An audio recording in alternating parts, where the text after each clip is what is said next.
Mm-hmm. Icon. Shalom, y'all. Shalawam family, Shalawam. This brother Obadiah back, part 2. My real. This your show, man. You go ahead and interview. Do your What? thing. Stop. Please. Stop. It's your show. Go ahead, babe. You know, we part 2 in this thing through the spirit. Finna get back into the dietary law. We've left off at verse 20 yesterday. But yeah, we're finna get back into this thing because what I was saying before is very important. You know, what you put in your body, you know. So yeah, it's very important what you eat. Even if you have some of our people don't even believe in the Bible, which is that's off. But still you should care what you put in your body, you know, because your body is a temple and you are what you eat. So you shouldn't be want to go. You shouldn't be want to eat all type of folly and madness. This is what the dietary law for. This is made for you to to see and visualize the things that you can and cannot eat. You know, yeah, that's in First Corinthians. You can read it What? later. Know ye not that your body is a temple of the Holy Ghost, which is in you, which ye have of Yahweh, and ye are not your own. So I mean, your body is a temple. So you think the Most High want to dwell in somebody that constantly putting smoke in their body, constantly putting pork. And we already read about in the first part 1 of how nasty the pig is. You think the Most High want to dwell in somebody that eat pigs, pig feet? I had a brother say he eat pig nuts. That's off. That's terrible. The brother say he eat about everything. He one of them country brothers. Brothers, you know them country, but they cook raccoon, eat the whole alligator. You know, but you know, make sure you know your body. Remember that your body is a temple, and you definitely got to watch what you put in your body, man. Cause hey, spirits can come through you through food. You know, that's why the Most High said certain things that you can and cannot eat, because the things that you can't eat and you eat it, hey man, those are spirits going in your body, man. That's why you have a lot of our people die in the mind, because they got spirits from the food they eating. So it's just very important, man. It's very important to watch the food that you eat. For real. It's already hard enough in this captivity trying to make sure pork ain't in nothing. But you have people freely eating the pork. That's going off.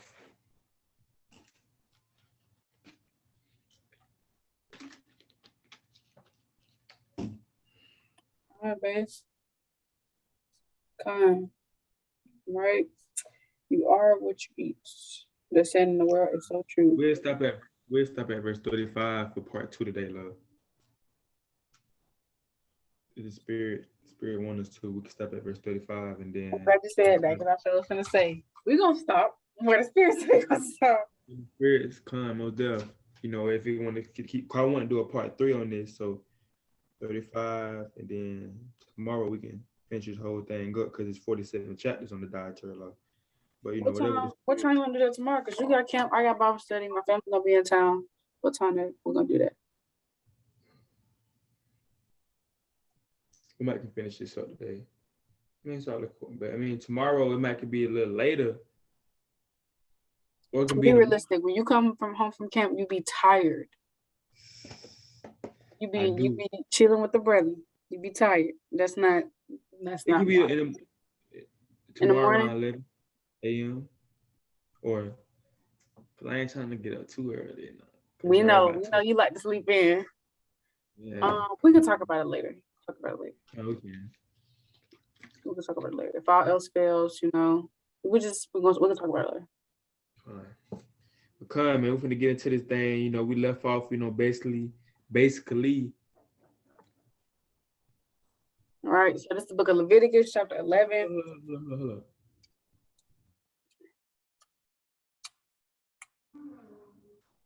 Bro, I think they're shooting. Okay.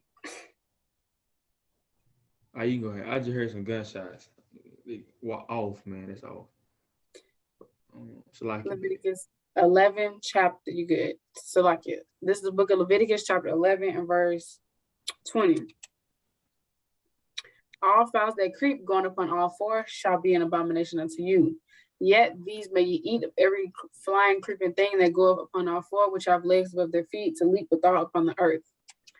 Even those of them you may eat, the locust after his kind, and the bald locust after his kind, and the beetle after his kind, and the grasshopper after his kind.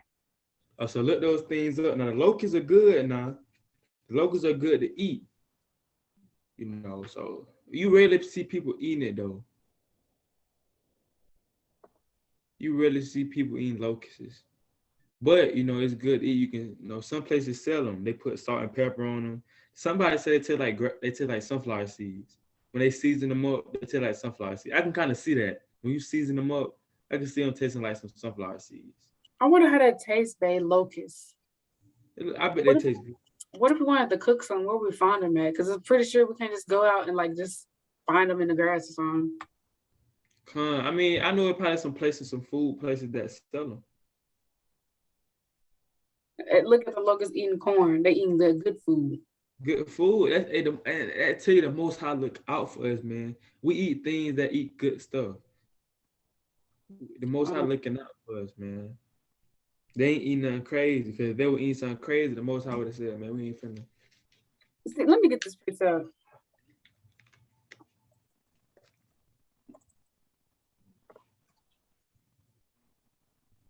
1 John 5:3. 1 John 5:3.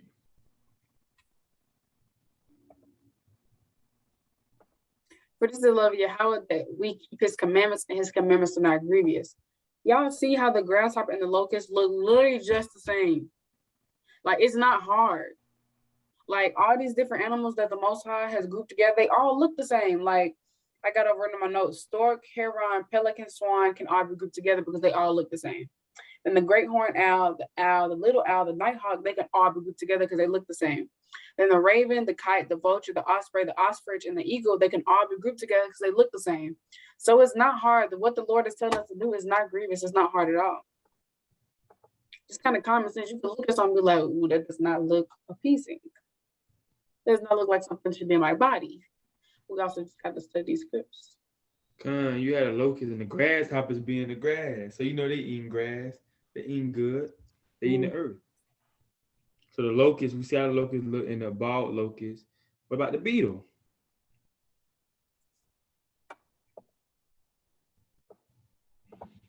See how the beetle, these are the things that you can eat. You know, I wouldn't eat a beetle, but it's lawful.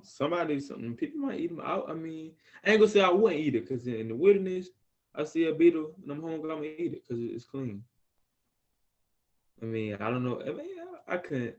It might be a certain way you got to cook it. Yeah, it need to be cooked. And the legs need to be cut off some. Yeah, but they got to be healthy. You know, they not eating nothing crazy though, because the Most High would never let us to eat them. He would never allow us to put that in our bodies if it wasn't good for us. So, and people probably thinking, we can eat beetles? Yes, the Lord said we can eat beetles. I didn't say it. My king didn't say it. The Lord said it. Yeah. And what's the bald locust? Look at what beetles eat. Oh. Like all of them, like the grasshopper family. Mm-hmm. What do beetles eat? Plants, other insects, and even ants. They probably lying, babe. It's Esau, remember? What they said? They eat on animals, decaying matter, and plants and other insects. I mean, just because they eat on other animals, the animals could be clean. You know, you have not all of them are vegetarians. Not all animals are vegetarians, but it's con. Okay, give me 1 second. I'm taking notes. They definitely was out there shooting. I hear people come back in the room, skirting off. You know, like homecoming week 2. Gotta pray for our people. Gotta pray for our people.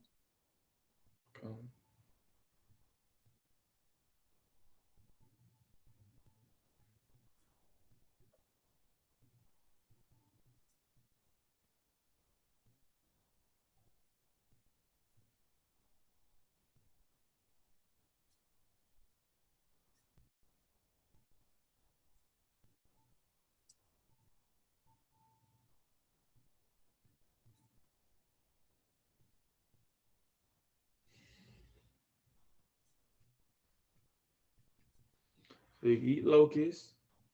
You can eat grasshoppers.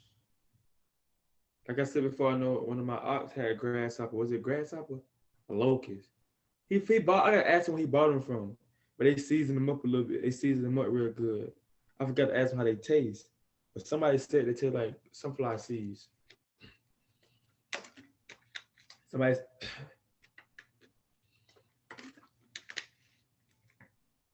Somebody said they taste like sunflower seeds, but you know they pretty good. They pretty good.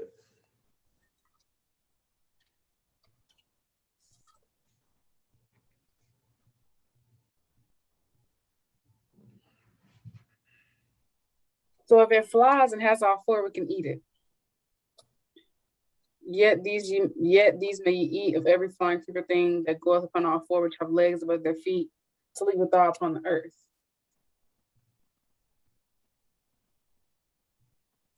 But all other flying creeper things that have 4 feet shall be an abomination unto you.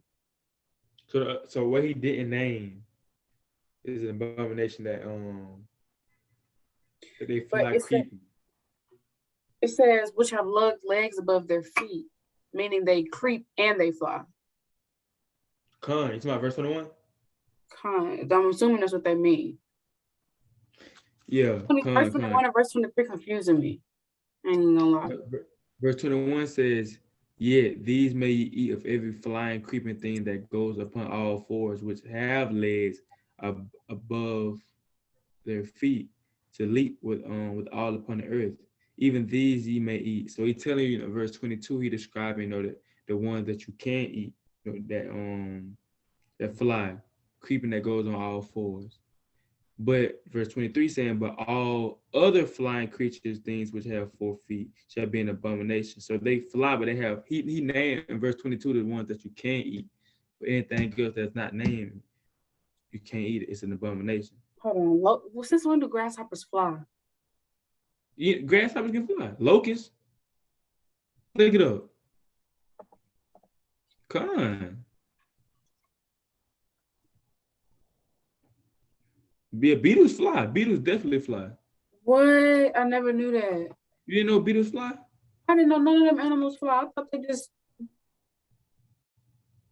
What? So, he said in verse 20, all fowls that creep going upon all fours shall be an abomination unto you. So meaning they creep, but they don't fly. Right? Right? Hold up. You said this verse 20 is like it, somebody had called me. All fours that creep going upon all four shall be an abomination unto you. So all four that creep, all fowls that creep going upon all four. So they creep in with 4 feet. They should be an abomination unto you, right? So they don't fly. I don't think that's what it's saying. All fowls that creep. Dang, all fowls that creep have all 4. That's what the bill be for. I don't know. Just kind of look that up, basically. All praises.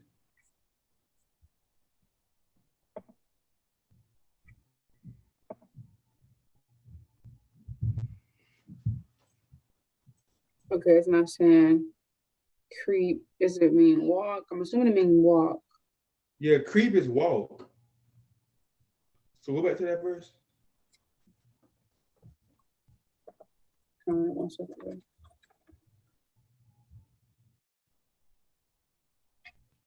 I think they was shooting. That's crazy. I think they was shooting out there. Damn. The creep is walk, babe. So when you go back to that verse. So then when it says every flying creeper thing, so that means so when they fly and they walk, they're clean. And he named those that fly and that walk that we can eat. Verse 22. Yeah. And then verse 23, all other flying creeper things which have 4 feet. So anything he didn't name is unclean. That's what I'm saying.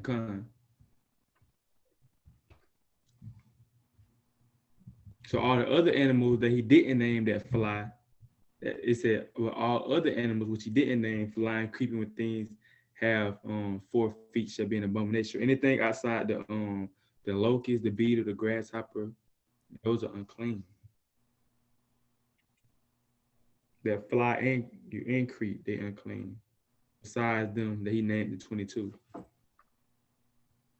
My scalp is real dry. It's itching. I need to get some stuff for my scalp.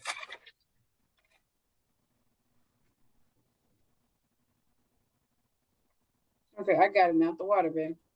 So like it took so long to understand that. No, it's all right. It's all right. It's like it's all right. It's all good. It's all good. I kind of threw off. I was trying to see somebody had called me. Kind of threw me off.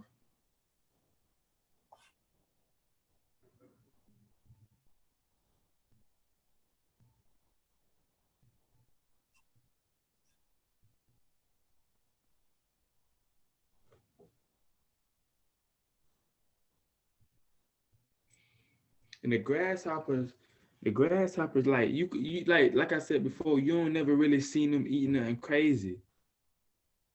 If they were eating doodle or just like something crazy, the most, like I said, like I keep saying, the Most High wouldn't allow us to eat it. So these animals that he's saying that we can eat are clean. So you can eat a beetle, you can eat grasshoppers, you can eat locusts. But you don't see Esau pushing us to eat these things. But you see him pushing us to eat pork.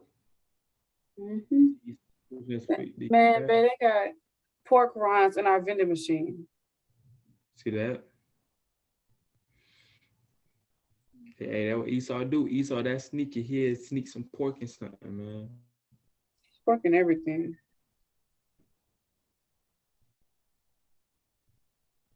Pork and everything. Literally. Babe, pull that picture up. Type in go to the Google, type in things that contain pork. There's a lot of stuff you'll be amazed that all pork in, but things that have pork in.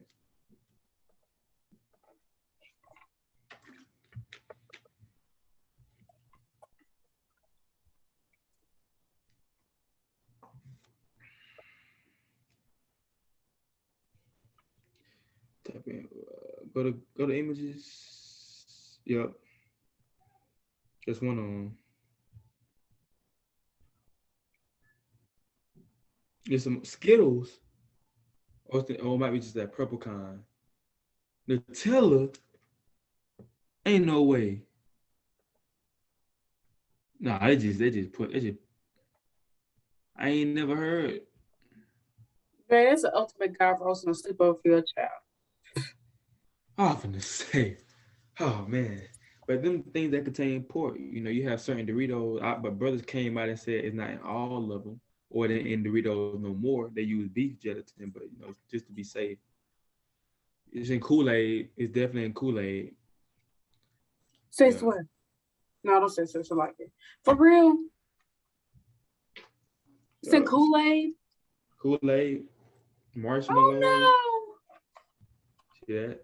Some toothpaste.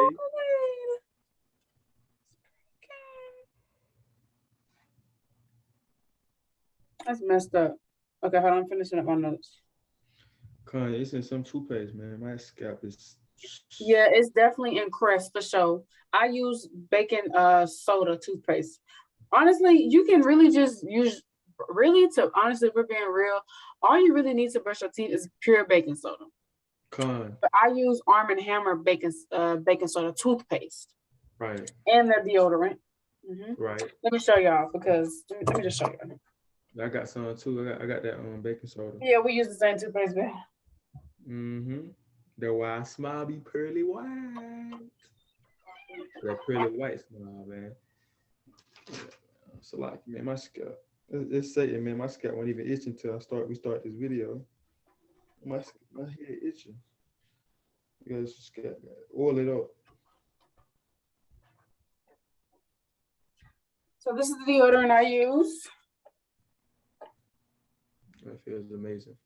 I don't know if I can really see it. Mm-hmm. The Arm & Hammer deodorant, kind. And then I use this for my face, pork-free and natural.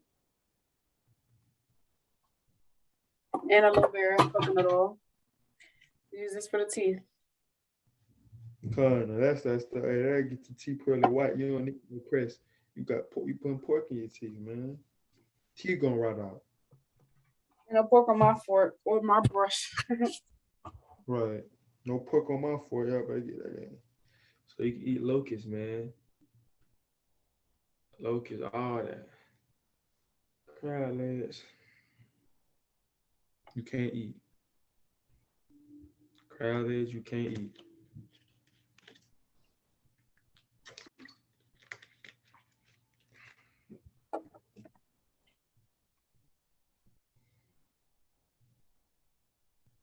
What about crickets? Hmm. What about crickets? He didn't name it, so I'm assuming we can't eat it. You know, if the Lord didn't say we could eat it, it might be further down. I don't know. Let's see. Yeah, I would say con. Could be.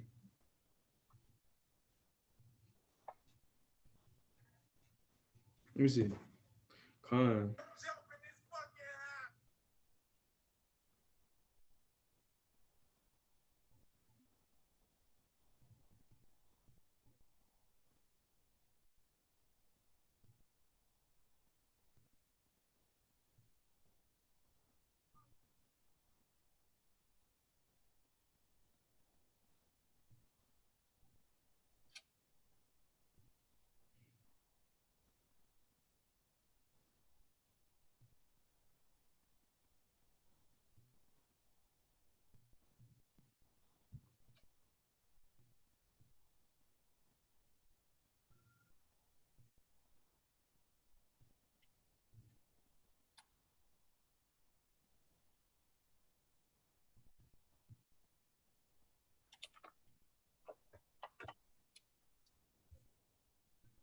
Cricket go in there Leviticus 11:22. They in that same family. Do we pull out this verse?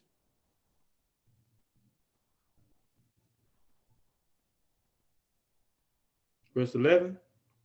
Yeah, but I was looking for hold on. That's about famine of the word.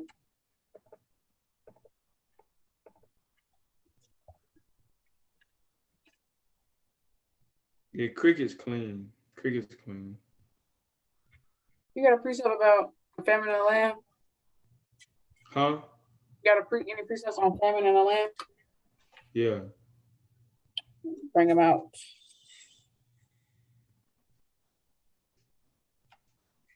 Give me Amos 11 and 12, babe.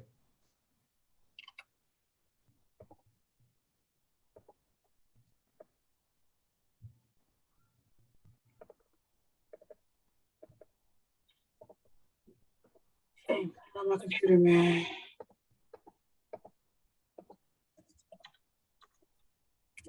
You said Amos 11 and 12? Amos 8 and 11 through 12. Chapter 8, verse 11 through 12. Start at 11.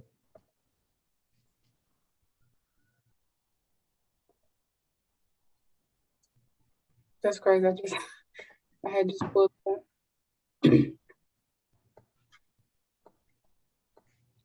So I can. Okay. Behold, the days come, saith the Lord Yahweh, that I will send a famine in the land, not a famine of bread, nor of thirst for water, but of hearing the words of the Lord. And they shall wander from sea to sea, and from the north even to the east. They shall run to and fro to seek the word of the Lord, and shall not find it. You was talking about like famine like this or the word, or famine like? No, I was talking about famine. I was talking about famine of food. But you can also just say in this instance, like say for instance, like you could break it down like it's going to be a famine of the word. We're not going to have our Bibles to look and be like, oh, let's go to Leviticus and see what we can eat and what we can't eat. Let's go to Dietary on Leviticus and let's see what's clean to us and what's unclean, and let's study these precepts so we can get a good understanding. Before Esau come and try to take it, like it's going to be a famine in the word. We're not going to be able to do that. We're not going to have the precepts, the journal, the phone. We're not going to have nothing. Nobody's going to be able to tell us what we can and can't eat. It's not going to have any more scripts. So that's why we got to study these things now, so we can understand and know these things and ask the Most High to just instill them in our brain. In the Bible, the crazy thing about it is the Bible talk about famines all through the Bible, man. This ain't nothing new. Even from the beginning, you know, we were going through famines, you know. So it goes around or the saying, nothing new under the sun. There ain't nothing new under the sun. We're gonna go through a huge famine, you know, and we put out some precepts. The first part going into how people gonna be actually eating people because of the famine, because of the great famine. It's gonna be low on food. Matter of fact, man, give me 2nd Ezra 6:22. I think it's 2nd Ezra 6:22.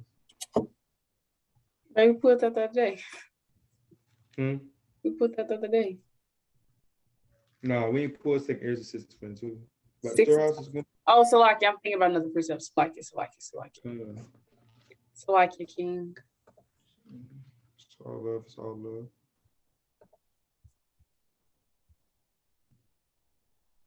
All right. We want to read to. You can just read 2nd Ezra 6:22. And suddenly shall the sowing places appear unsown, the full storehouses shall suddenly be found empty. So, hey man, it's gonna be desolate out here, man. Those storehouses that you go to get your food, you know what I'm saying? Walmart, Kmart, you get your food from Chick-fil-A, Zaxby's, all these places that you go to get the things that you need for your everyday life and the things that you need for your household for you to survive. Hey, it's gonna come a time that those things are not gonna, those buildings, they're gonna be desolate. It's gonna be trees growing inside the buildings, the windows gonna be broke, all the food gonna be gone, everything gonna be knocked over. So you're not gonna be able just to go in there and get toilet paper or napkins or no food, no fruit, no meat, no chicken to cook. Hey man, it's gonna be empty. So when these places go empty, what you think gonna happen? It's a famine. The truck's gonna start running. The trucks that deliver the food to those places it's gonna come a time they're gonna start running. Ain't gonna be no re-ups on the food. Hey, the last person to get the last frozen chicken, that's it. There ain't no more re-upping. That's what's gonna go down in this thing, man. Now give me 2nd Ezra 15-19, babe. Baruch Shah, whenever you get done with your notes. How'd you know I was taking that? I know, I see you. Sorry though, take your time. We ain't in no rush. Salaki, y'all. I'm trying to write fast. They ain't been my scalp, John. That's crazy. You ain't got no. What has happened to that oil about you? I still got something in there. I'll be putting it on. Then go put it in your head. I'll put it on after this video, but if I go to sleep. I'll put some. No doubt. Take care of your hair, baby.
You said 2nd Ezra 15-9. 15-19.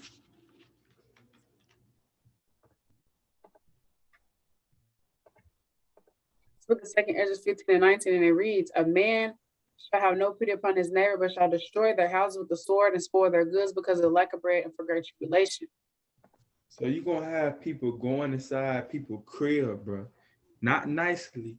They're gonna go inside people's crib, kick down the door, kill them, and take their food. Because you gotta remember, it's gonna be a famine going on. So even you might have this neighbor that you cool with. You know, y'all he might come on knock on your door sometime, ask to borrow some sugar. Y'all having like y'all invite each other. You invite him to your house. Y'all watching the NFL game. That same neighbor that you was buddy with, he gonna come and try to kick your door. He gonna come and try to kick your door down. He might knock on your door, and you answer the door. And he said he gonna have a gun in his hand. He said, "Hey, let me get your food. I've been watching you. I be seeing you stacking up." You gonna try to slam the door in his face. He gonna put his foot in the door. He gonna put his foot in the door. He gonna put his foot in the door and just look at you like, "What you doing?" He push the door up and try to open the door. That's what's gonna happen, man. Folks gonna be real life out here like The Purge, but like that movie The Purge. Folks gonna be out here going crazy over some food, man. Folks gonna be out here going crazy. Cause why? It's gonna be lack of bread. They can't just easily go to Walmart no more like they used to do. They can't go to the Zaxby's and get no food like they used to do. So they gotta try to steal and rob to get their food, bro. You know what I'm saying? That's what's coming to this place, man.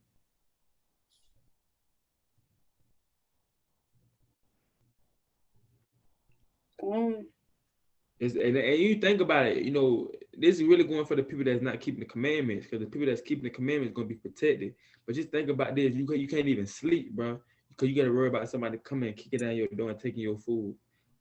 But folks trying to stack up and putting their trust in food, though. But I got a verse for that.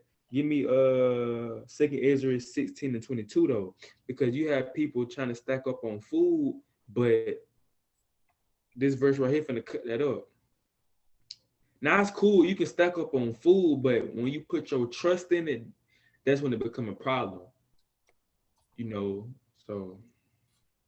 The book of 2 Ezra, chapter 16, verse 22. For many of them that build upon earth shall perish of famine, and the other that escape the hunger shall the sword destroy.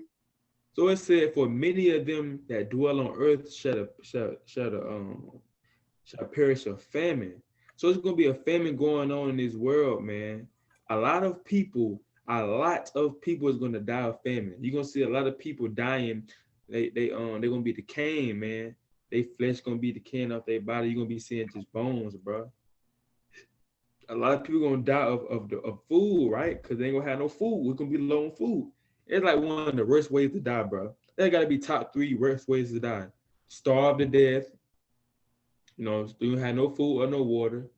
Drowning and being on fire, getting caught on fire. Those gotta be 3 terrible deaths. You not having no food or water, you dying of drowning, can't breathe, or you getting burnt alive. Those gotta be the 3 worst ways to die, man. You know, like a family, you literally watching yourself get skinny and die, bro. You seeing your bones, bro. Your face getting skinny, your skin going off your face. Like, bro, that's what a lot of people gonna see. But it said, verse, what was it? 16 and 22. For many of them that dwell upon the earth shall perish of the famine, and the other that escape the hunger. So you also gonna have people that escape the hunger because they stacking up. You know, they stacking up. They've been stacking up since the beginning in these so-called bunkers. The Edomites be having these big old households. They've been stacking up, so they're gonna escape the hunger because they're gonna always be, you know, they always have food. But the Bible said, "Shall the sword destroy?" So even though you escape the hunger, you might got food, but somebody can come in there and kick down your door and shoot you and kill you. So you just stacked up that food for no reason. You can't even enjoy it because you dead, and that's somebody else enjoying your food. You know, so it's gonna be a lot of tribulation on this earth like never before. It's gonna be a time like never was before on this earth. That's that greater evils to come, precept. We never seen this. Things coming to pass. We ain't never seen this before. Can't a movie say like Esau can't make a movie to try to show like Esau trying to make movies to show end times, but he'll never ever get it. How because he don't know. None of us know the things that's coming to pass. Greater evils to come. You can't even picture it. he tries best to put it in his movies, try to change it up a little bit, but you can't even picture the times that we coming in. Like, it's the difference between you actually seeing this stuff on TV than you actually living this stuff, man. Like, you really living this time right now. It's completely different.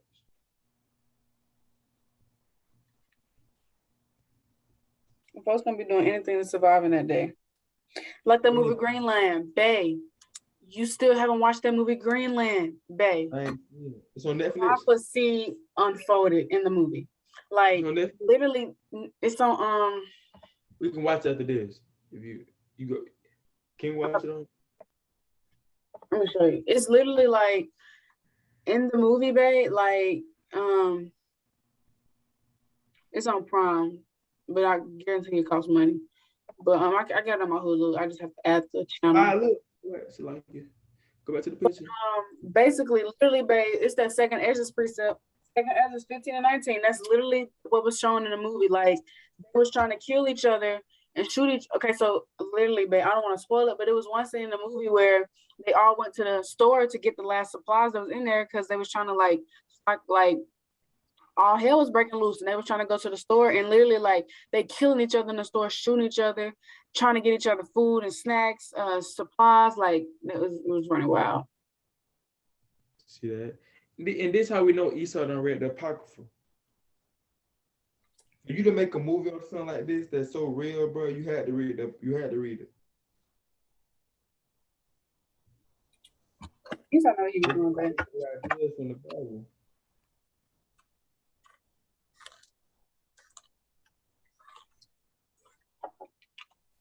Okay. This is what second Ezra's 16. Oh, I'm trying to catch up. You can go to verse 21, right? I should have told you to start at 21. Or no, 19.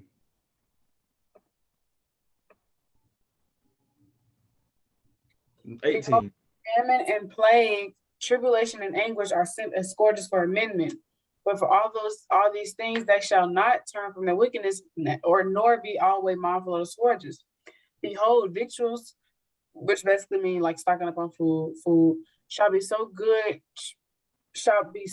cheap upon earth that they shall think themselves to be in good case, and even then shall evils grow upon earth, sword, famine, and great confusion. For many of them that dwell upon earth shall perish of famine, and the other that escape the hunger shall the sword destroy. See that? And the dead shall be cast out as dung, and there shall be no man to comfort them, for the earth shall be wasted, and the city shall be cast down. There shall be no man left to till the earth and to sow it. The trees shall give fruit, and who shall gather them? The grass shall ripe, and who shall treat them? For all places shall be desolate of men, so that one man shall desire to see another and to hear his voice. See, that's what Esau did in the end of that Greenland movie, babe. They all ended up, at the end of the movie, they all ended up surviving. Most of them. You know that ain't gonna happen in real life. The Lord said Esau's funny. Esau always try to make them survive in the movies, but the Most High ain't dealing with that, man. But yeah, it said, "Behold, victuals shall be good and cheap upon earth." You know, so you have a lot of people. They getting caught off guard because of the visuals of the earth, man. They cheap. But it said, then they should think themselves to be in a good case. So our people thinking things finna go back to normal. They finna get their jobs, get their Congress. Like, you go ahead, babe. Go ahead. They finna get their job. They finna go back to school, all that, get their degree. That's looking good to them. But it said, evil shall grow upon earth. So evil's gonna grow. When you least expect it, boom, a lockdown finna happen. You think you're finna go down, get your degree, then the lockdown happen. Now martial law kicking off. Now you don't know what's going on. So the sword gonna destroy. We know the modern day sword is the gun. So you're gonna have people killing each other out here with guns, bro. Famine, there gonna be no food. And also, we can't forget about this, the famine of the word. You literally gonna have the famine of the word, man. You're not gonna be able to read your Bible like that, because if you get caught reading your Bible, they're gonna try to kill you, bro. It's gonna be a famine of the word. The highway, the brothers ain't gonna be on the highways and byways no more. You're gonna have people actually trying to find them brothers, man. The same people that didn't want to listen, that didn't have a minute to listen to the words of the Lord, them are gonna be the same exact people in that day. They're gonna be looking for us, bro. They're gonna be traveling sea to sea, literally, on boats, trying to find us, bro. I remember them being at Cascade. I remember them being at Cascade under sign, man. They told us to come. I remember their names and give me the YouTube. Where those brothers at? They're gonna be looking for us, but in that day, they ain't gonna be there. It's mighty bad. There's also not only gonna be a famine of food and water, but it's gonna be a famine of the word too. Right? Oh, we gotta take heed now. And we're trying to tell our people, take heed now because this is life. This Bible, this is living waters, man. This is food right here. This is spiritual food. You can eat damn Zaxby's and you'll be hungry in 2 hours. But this spiritual food in the Bible, this everlasting, man. It's everlasting. Can you say something, babe? I just want to say that's the spirit because I was thinking of that. It's that 1 Thessalonians 5:3 or 2 Thessalonians 5:3. It's basically saying like we're gonna think everything is all normal and then boom, great travail is gonna come out of nowhere. I think it's 1 Thessalonians 5:3. For when they shall say peace and safety, sudden destruction cometh upon them as travail upon a woman with child, they shall not escape. So a lot of people think we're gonna go back to normal. Literally, folks getting the Maxine, they getting the Maxine. Y'all know what I mean by that. Can't say it because they be trying to take videos down. But the people getting the Maxine, thinking stuff and to go back to normal if they get it. But not knowing anything can happen just like that, man. Don't that Maxine got like, what them things called? It's a lot of stuff the Maxine got in it, man. But people not looking into it. Why? How are you gonna put something in your body that you don't know nothing about? You ain't did no research on the shot. But look at the tuskegee experiment. Go to YouTube and type in the Tuskegee, like the Tuskegee experiment. I don't know this, babe. But look into this. It's like a video, like a minute. I forgot how long the video is. But this is why you shouldn't trust your oppressor, man. This is why you shouldn't trust your oppressor with a shot. They already done did this before on our people already. The same as that thing. They tested us like lab rats, man. Just type in Tuskegee experiment, babe. It's a video that's a short video on it. Somebody talking about it. But I said it's 3 minutes. Wait. Go back to go to 4 minute, the 4 minute and 3. Wait. Yeah, I think it's that one. The 4 minute. The 4 minute, the 4 minute and 3 They seconds. don't know this. What the United States government did was shameful. You hear it? And I am sorry. We have no idea how many wives, girlfriends, children inherited the disease and also died or were forever crippled by its effects. For 40 years, the U.S. government-operated public health service conducted what was known as the Tuskegee Syphilis Study, one of the darkest chapters in American history. Now, over 40 years after the study ended, we still don't know and might never know the full extent of its effects. And the study might have continued if not for a 1972 article from Associated Press reporter Jean Heller. Everyone who knew about this, to my way of thinking, everyone who knew about this and didn't blow the whistle, that didn't shout to high heaven, "This is wrong," is culpable. Syphilis was considered a national health crisis in the early 20th century. You don't know a thing about syphilis, except that you've got it. And many doctors at the time thought syphilis and other medical complications were affected by race. To study the disease, researchers found a population of poor, black, syphilitic sharecroppers in and around Tuskegee, Alabama during the Great Depression. Nearly 400 of the participants had syphilis, while another 200, the control group, did not. In the end, as many as 100 men died from complications related to untreated syphilis, and the message was very clear: Black deaths mattered. medical doctors deliberately let them die, wanted them to die for what they could discover from their bodies later. How old were you when you first learned about the Tuskegee study? 23. The day you published this story, the day the story was published, did you know what was getting ready to happen? Yeah. I knew it would be explosive. After the story broke, and there was this incredible public outcry, Senator Kennedy had held very, very public congressional hearings on this. If they had been white, your public health service would never have agreed to do this study in the first place. They wouldn't have dared. The study and the aftermath are well documented in films and books, but there are still things we might never know, and for Heller, that goes back to the very beginning. I still have not heard the answer to the very simple question.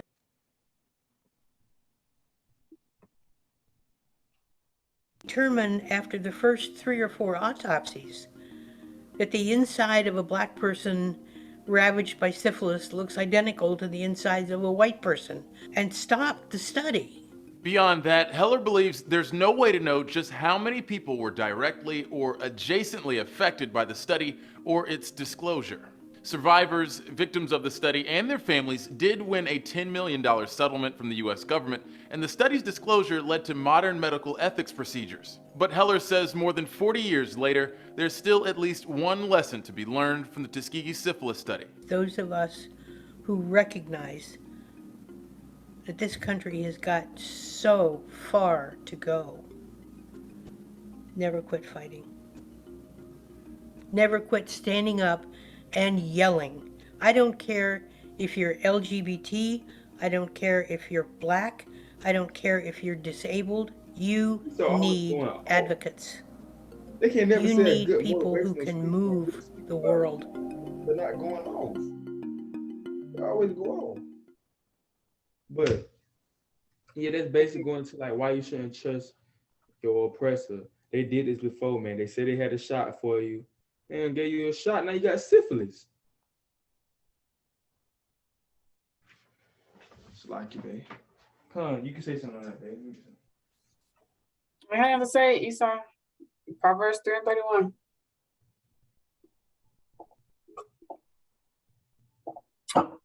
And not trusting our oppressor.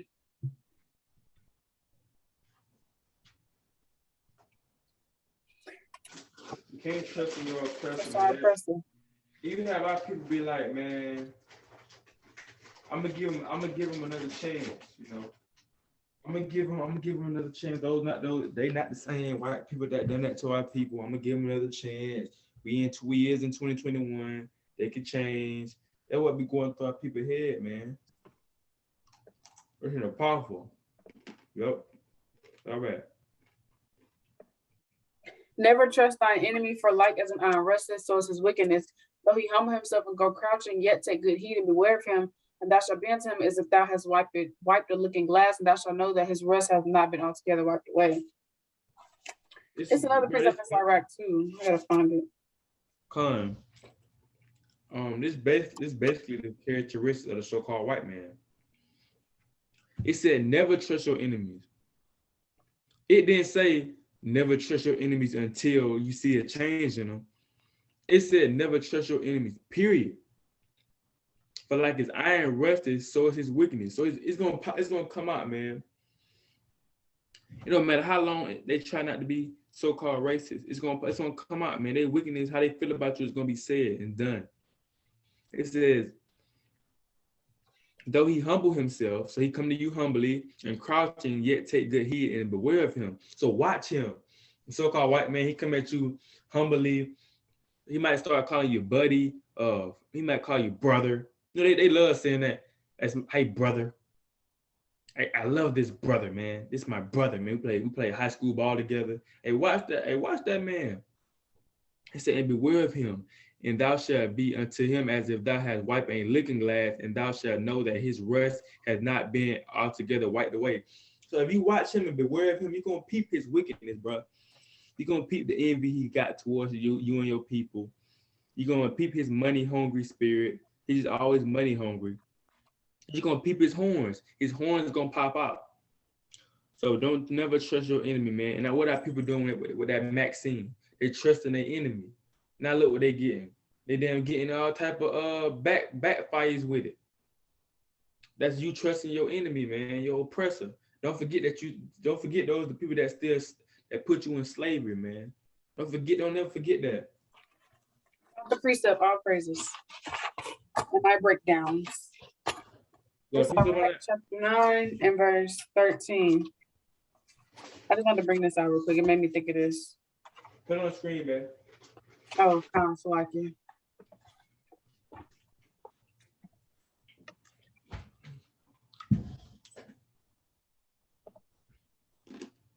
Let me see.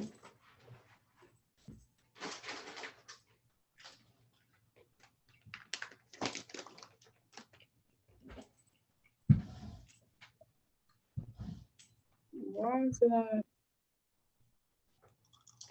You sure it's all right, chapter 9? Yes, sorry, chapter 9. I just found it. Keep thee far from the man that hath the power to kill. So shalt thou not doubt the fear of death, and thou come unto him, make no fault, lest he take away thy life presently. Remember that goest in the midst of snares, that thou walkest upon the battlements of the city. Time. So keep far from that man that had the power to kill. And we know Esau, the so-called white man, he had the power to kill. You know, he kind of shoot you in the streets and get away with it. They can walk around with their guns freely with their badge on. You know, they got the power to kill, bro.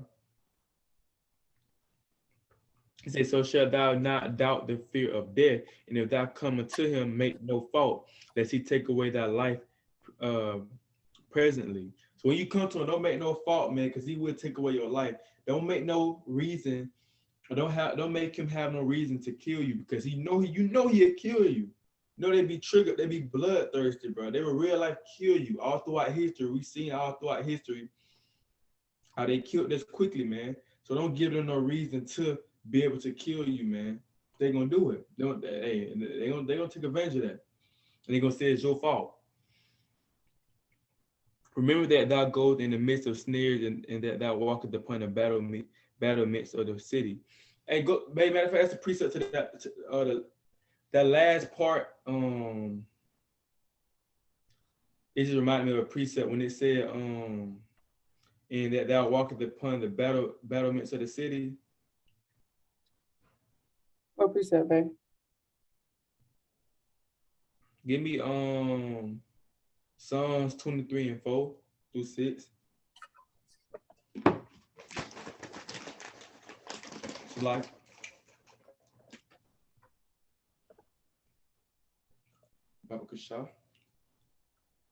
I knew you was talking about this. That's crazy. I knew you were talking about that.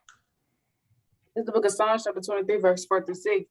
Yet though I walk through the valley of the shadow of death, I will fear no evil, for thou art with me, thy rod and thy staff, they comfort me. Thou preparest a table before me in the presence of mine enemies. Thou anointest my head with oil, my cup runneth over. Surely goodness and mercy shall follow me all the days of my life, and I will dwell in the house of the Lord forever. But I really wanted verse 4, but that's mighty. It's mighty. He said, ye though I walk through the valley of the shadow of death, I will fear no evil. So we got, man, walking through this thing. The valley of the shadow of death is really, you can look at it as being America. We're walking through this place is a valley of the shadow of death, man. Nobody don't know what's going on. Everybody is asleep mentally. You know, we walking through, you got people trying to kill us, our own people trying to kill us, the other nation trying to kill us.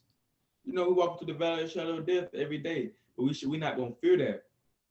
We're not gonna fear that, man, because we know the Most High is with us. So you shouldn't be trying to fear the so-called white man, even though he bloodthirsty and want to kill you. You shouldn't fear him because, hey, the Most High on your side. You shouldn't fear nothing. You know what I'm saying? Yeah, that's right. We ain't fearing nothing, man. Precept on that. You know niggas out here. He is a liar. Bring it out, man. Come on. Isaiah 41 here. Wait. No, Matthew 10:28. And fear not them which kill the body, but not able to kill the soul, but rather fear him which is able to destroy both soul and body in hell. And that's mean. That's mean. So don't fear them that can kill the body. This is just a flesh. This is just flesh. Don't fear them. They man just like you. They put their pants on just like you do. So you shouldn't fear nobody that can kill your body or harm your body. But you better fear that man, which is Yahweh by Hashem Yahushua, that can kill you physically and spiritually, man. The so-called white man can't kill you spiritually. He can't kill your soul, but the Most High can kill your soul. And we know that we are the soul, not the flesh. This is just a shell. This is just ashes and dust.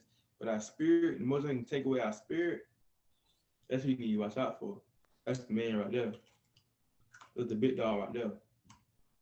And the Lord did give us a spirit of fear, for Yahweh have not given us the spirit of fear, but of power, of love, and a sound mind. So Yahweh didn't give us no spirit of fear. But somehow you still have our people being fearful.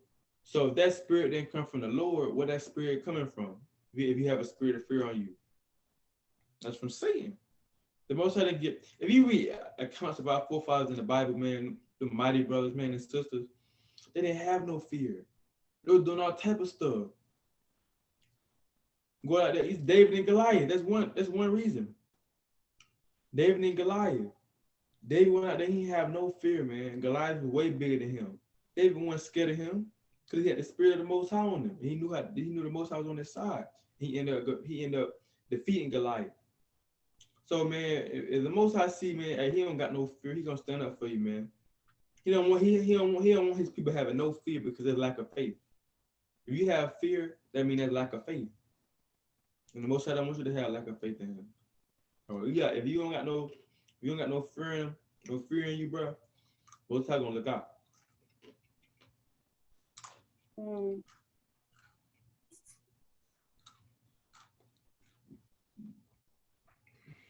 Mighty.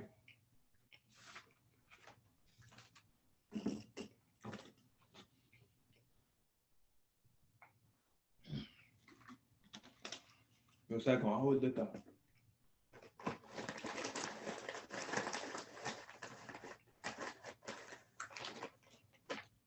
He give us no spirit of fear, but of power and of love and of a sound mind. The spirit he gave us. That spirit we got to be in.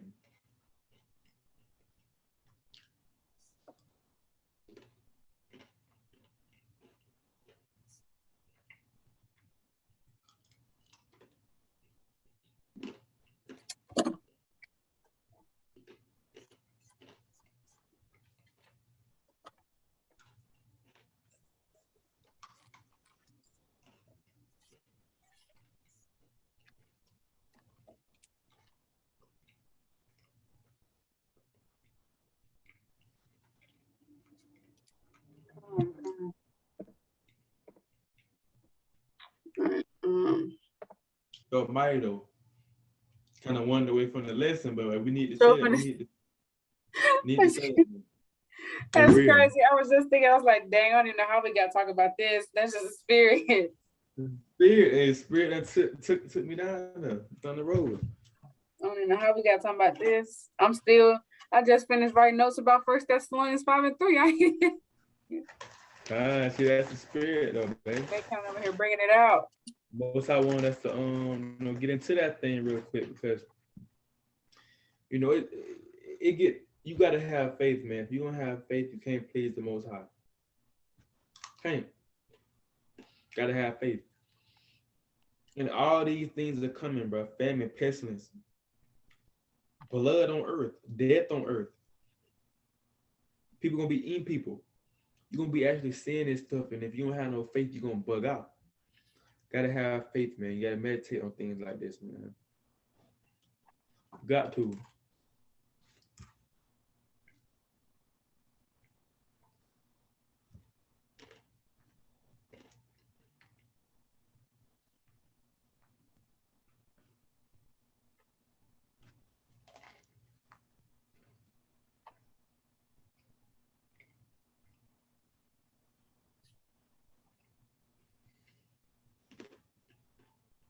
Can I bring out Sirach?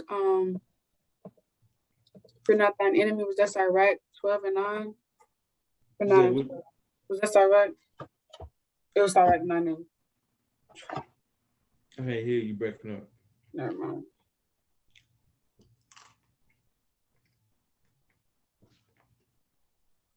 Sirach 9 and 12. It's about the one when it said, fear not.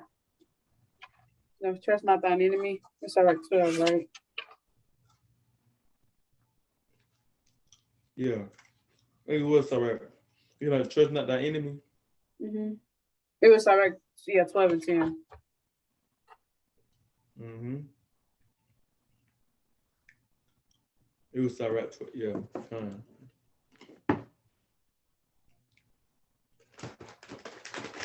Can't trust them, man. Now people, the Bible said clearly, don't trust your enemy. What our people do? I'm convinced our people love doing everything opposite of what the Bible says. Think about it. Our people do everything that the Bible says not to do. Everything. And they claim they love the Most High. Why? They claim that they love the Most High. But go to John 14 and 15, babe. Correct? They said they claim they love the Most High. They be like, I love God. But let's see what God said you got to do for you to love him. Because love is an action word. You just can't say you love God and not show it. That's just like me, you know what I'm saying, telling my rib, I love you, babe. I tell her every day, I love you. But if I'm constantly cussing her out, calling her names, babe, you gonna believe me if I say I love you and I'm cussing you out? No. I'm like, this ain't love. You gonna hear me, this not love. Because love is an action word. You have to put forth effort to that word love. But a lot of our people say they love God, they just saying it. They ain't doing no type of actions. They ain't doing no type of reading, no studying. They ain't doing none of that, man.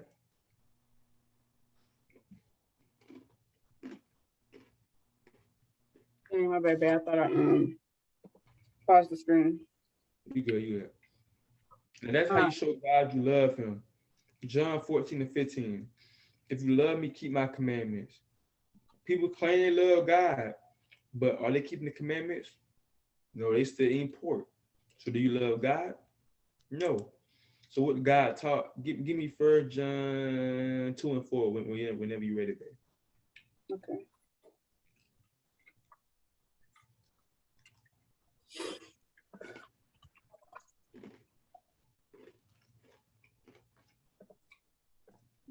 The book of 1 John 2 and 4. He that says, I know him and keepeth not his commandments is a liar, and the truth is not in him.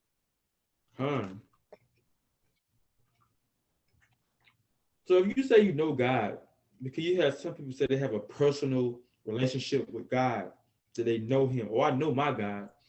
But the Bible just said, he that says, I know him, what people say, what our people love to say, and keep not his commandments is a liar. So the Bible just calls you a liar if you say that you know God, but you're not doing none of his commandments. You are a liar, and the truth is not in you, so you're deceiving yourself. That's a cut, man. That cut deep.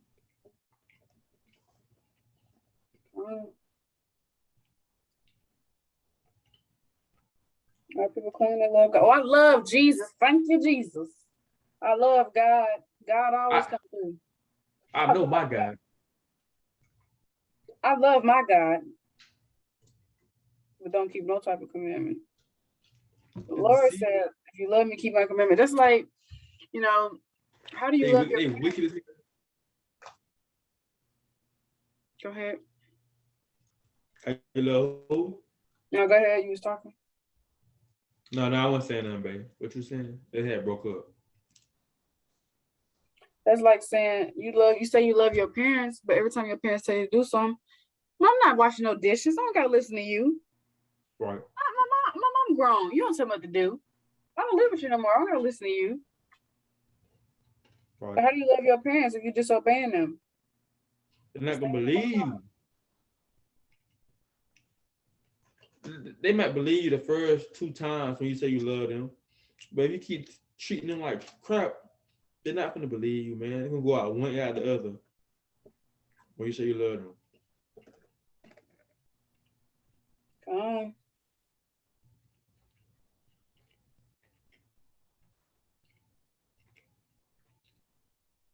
I know that's right, baby.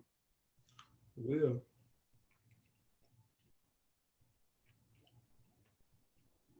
Just can't trust Esau. You can't trust Esau, man. You're the devil. You can't trust a so-called white man or white woman. You gotta say the white woman too, because they be trying to. The white woman be trying to act all innocent. She be trying to put the white man under the bus like she didn't do nothing, like she ain't had no parts in none of this. She had a part in a big part. You know, she used to then finesse Jake, set up Jake. Then, especially going back to slavery, she'd come lay with Jake, and if Jake didn't want to lay with her, she said she gonna tell the slave master that he raped her. Yep. Then he ended up laying with her. She still said he raped her. Get put to death, man. It's like that book, The Mockingbird, How to Kill a Mockingbird book. I had to read it my freshman year in high school, and I'm a freshman in college now. Basically, she lied on him. She lied on Jake and said that, he raped her, or whatever the case was, and he has I hated the book. It's just Esau, man. Esau, being deceiving, lying. You know how Esau gets. It's like I thought my share. But yeah, I had to read it my freshman year of high school, and this is what Esau do. It's just like Emmett Till. I bet you know. Oh, Emmett. yeah. Yeah, it's just like Emmett Till. But look up, put this verse out. Psalms 58:3.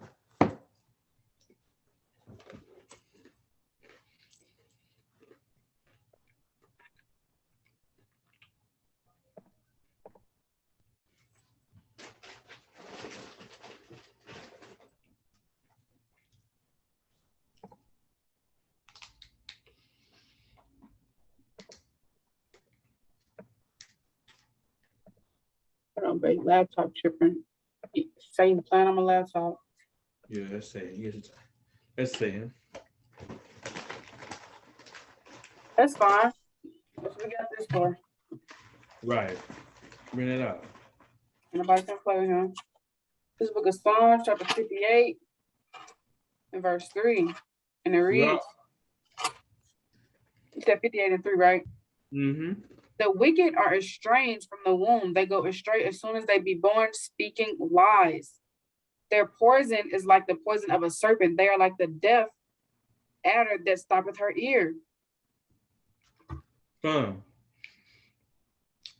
So the wicked are estranged from the womb. They go astray as soon as they'll be born, speaking lies. So the so-called white man, they the wicked according to the Bible. You can go to Job 9:24. The earth is given to the hands of the wicked who rule the world, the so-called white man. They're the wicked.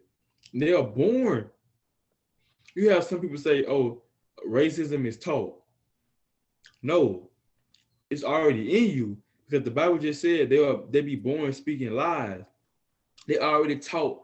They're not even taught by their parents. They already programmed in the womb to speak lies. When they get out the womb, they're already speaking lies. I seen this video. Either my hold up. Let me find that video, man.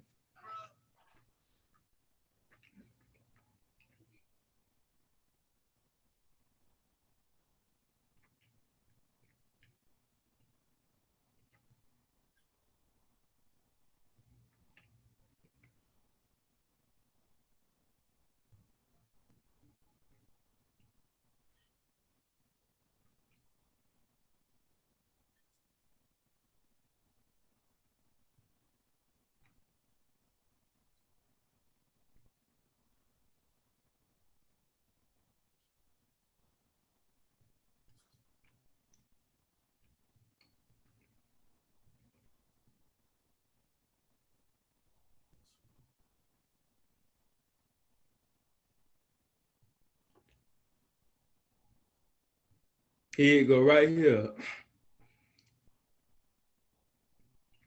It's a perfect verse. But type in white baby says black man broke in their house and stole snacks. It's a perfect. It's on YouTube. It's a perfect video, man. To show you Psalm 58 and 3. They are born from the womb speaking lies, man. They are already born speaking lies.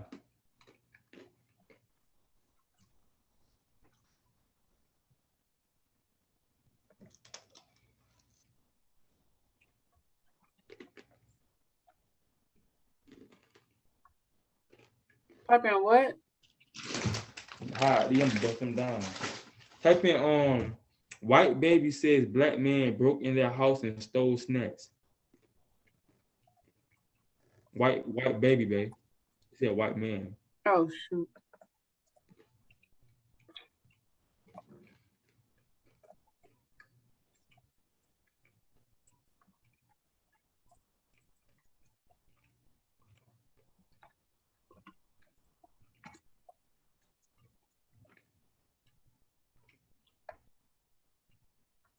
Type in stole snacks, babe. Oh, sorry. You good. I've Yeah. seen this video before. Where are they gone? I don't know. You don't know. So who ate them all? Someone come round and they just ate them all. Someone come around and ate the cakes. Yeah. So someone broke into a home and ate Mr. Kipling's Angel Slices. Didn't take the TV, didn't take, some jewellery. They took these cakes. And it was a black man. And she And the left. mama laughing. That's why I go with that Psalm 58 and 3. They are estranged from the womb speaking lies. That little baby ate that last cake, but she said a so-called black man did that. They laughing at like they laughing like it's funny, but brothers really done lost their life and doing time in prison for lies like that from the so-called white women. You feel what I'm saying? And that's off, bro.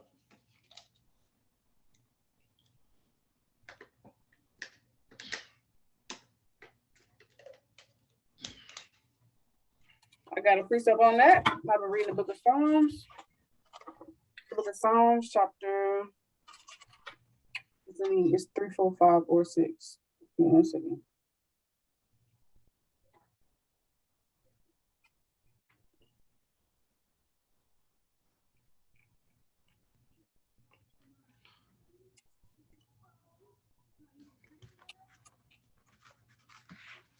The verse you're looking for, man.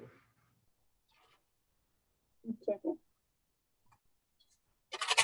It's in Psalms, like at the very it's in Psalms like 3 through 4 or 5. Basically, like they. I'm gonna find it. Lord will.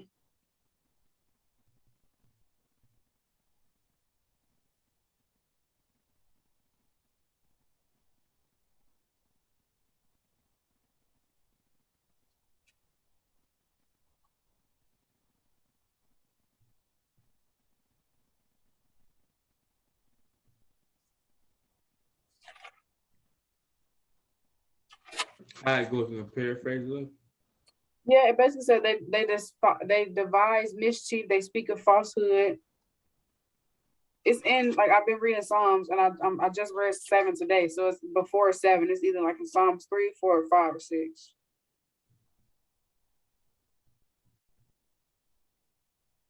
Psalms 144 and 8. Hold on, babe.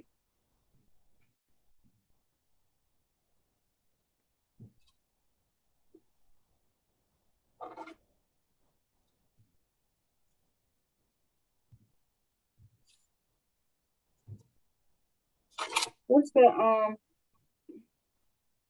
that precept when David said, "How long will you love vanity? How long will you speak?" Psalm That's 144 and 8.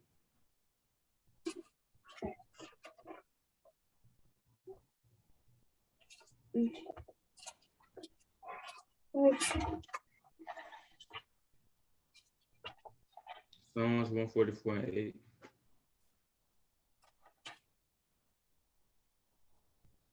Is that what you're looking for? Hold on. No, it wasn't, but it's kind of.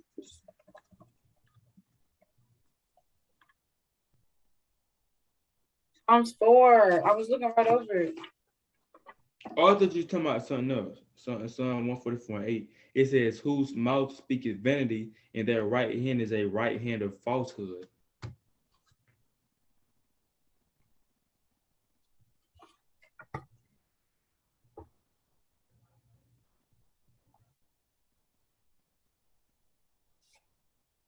Hold on.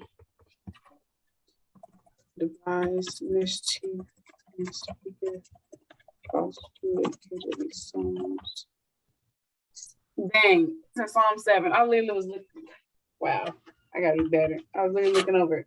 Now, this is the book of Psalms, chapter 7, and verse 14. And it reads, behold, he travaileth with iniquity and have conceived mischief and have brought forth falsehood. He made a pit and digged it and is fallen into the ditch which he made. His mischief shall return upon his own head, and his violent dealing shall come down upon his own pate. So like Esau, like David said, he conceives mischief and he brings forth falsehood. A liar. A liar. There ain't no bigger liar than the so-called white man. Period. There ain't no other race that did the crime on a higher rate that he done. You cannot trust him. My grandma called him the blue Salakia. I'm done. What you had to say, man? My grandma called him the blue-eyed devil. She always told me, don't never trust no white man. Which one? Grandma Your Jean? mama? Yeah, you know this Grandma Jean talking. Yeah, that's real, man. Can't never trust them. Even if you decide like that you want to try to trust them, you gotta look back at history. History gonna tell you that okay, I can't trust them. But for the people that do trust them, those are the people that forget about their history. That kind of shove it under the rug. For the people that remember their history, they know not to trust the so-called white man.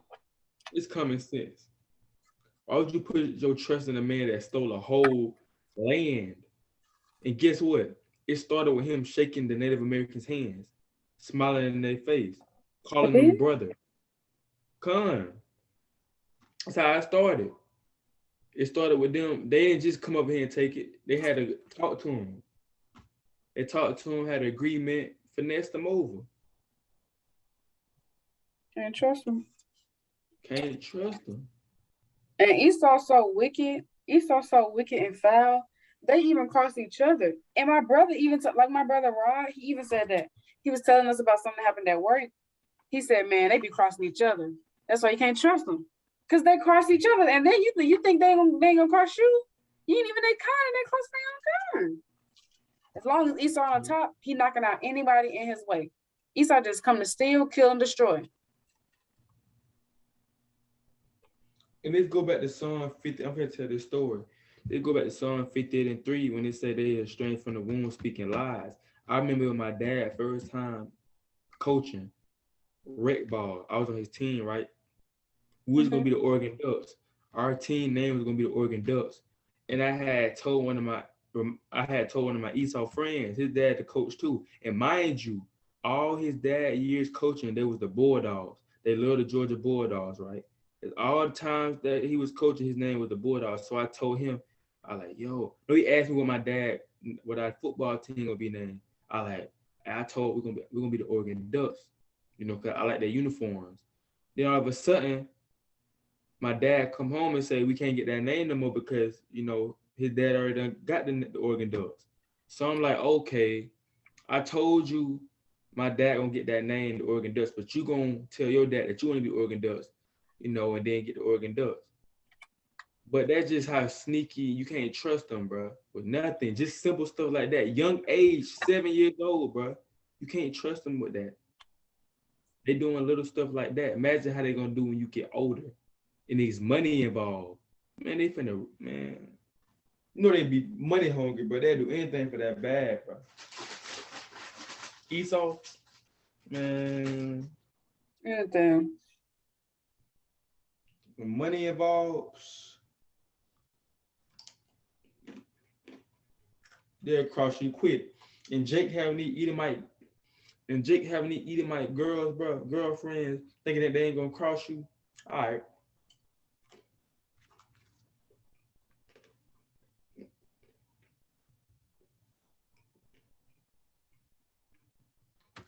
I mean, by spirit kind of led us over here. Right. They gonna cross you, bro. Give me Proverbs 11:21, baby. We're going to Jake. Jake loves so-called white woman, man. Jake get a little bit of money. He makes it to the NFL, the NBA. What's the first thing he get? White woman.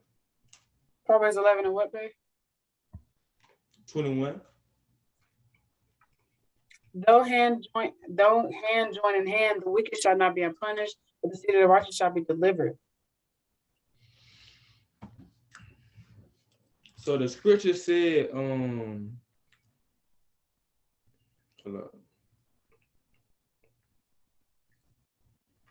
So the scripture said, everyone that's found joined hand in hand, they're gonna be thrust through or be unpunished. They should not be unpunished. So you have Jake loving this so-called white woman, but it's gonna come a time he gonna join hand in hand with them. That goes back to Matthew 24:7, when nations shall be fighting against nations. You gonna have to choose a side, bro. She gonna go to her people. I'm gonna go ahead and tell you, she's not gonna choose your people. She going to her people. So y'all gonna, hey man, just because you join hand in hand with them, that don't mean that the Most High not gonna punish them for what they done to us. They still gonna have to get punished for that. You know, so just because you date them, you damn have babies with them, start a family with them, she's still gonna get punished for what her forefathers did. Give me Isaiah 14:21, babe. She still gotta pay for what her forefathers did. Just like, are we paying for what our forefathers did? I'm just cursed.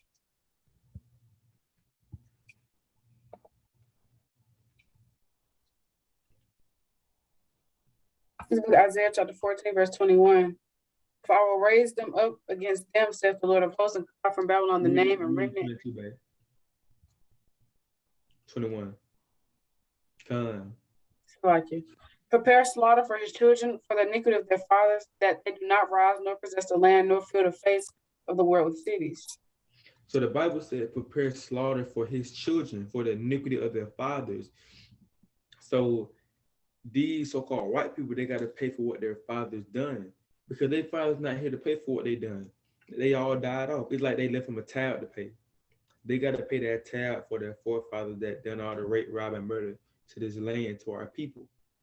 So they're not gonna go unpunished for that, man. The Most High gonna judge them as a nation, just like how he judged us as a nation. We all came over here on slave ships together. We all went into slavery. Ephraim, Northern Kingdom and Southern Kingdom was oppressed together.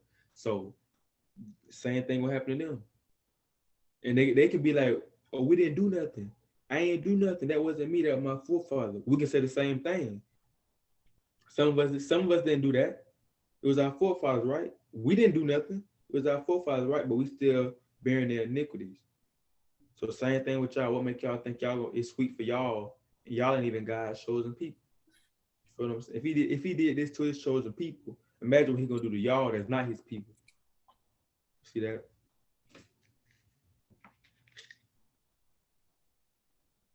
Esau think it's sweet. He think it's sweet. Esau every time he tells it. And you know that video on when they had that WFI had that unity camp, and I forgot what I forgot like when it was, or they was in Washington. The unity camp they had in Washington. The video was long, and it was the clip I sent you. And there was one clip when Esau was like, "I didn't put y'all in slavery. I didn't do it." It's some Edomites to be like, "Y'all need to get over it. I ain't had nothing to do with that." And they're gonna be destroyed, man. They ain't gonna make it. But give me Wisdom of Solomon 5:1, starting at verse 1 through 3. I think it's in the Apocrypha. I read that the other day. Mercedes brought that out. Mighty. 5:1. Then shall the righteous man stand in great boldness before the face of such as afflicted him, and made no account of his labors. When they see it, they shall be troubled with terrible fear, and shall be amazed at the strangeness of his salvation, so far beyond all that they looked for, looked for, Satan. And they repenting and groaning for anguish of spirit shall say within themselves, this was he whom we had so tied to derision and a proverb of reproach. We fools accounted his life madness and his ends without honor. So that's mighty, man. Going back to verse 1, the righteous man gonna stand in great boldness, man. And we're gonna be down, we're gonna be kind of stand up in great boldness, kind of hitting on our chest, and we in boldness, man. That's how we're gonna be in that day.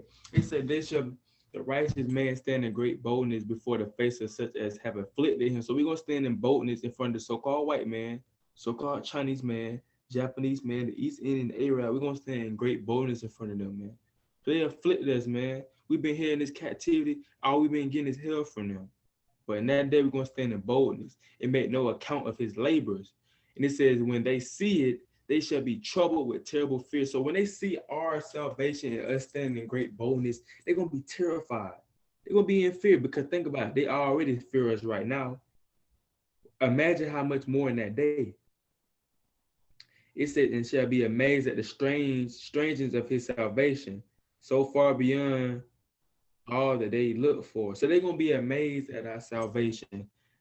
They're gonna see a so-called black man come out come out the sky with so-called UFOs. They call them UFOs. They're gonna be amazed at us getting beamed up in them chariots while they still sitting down looking crazy.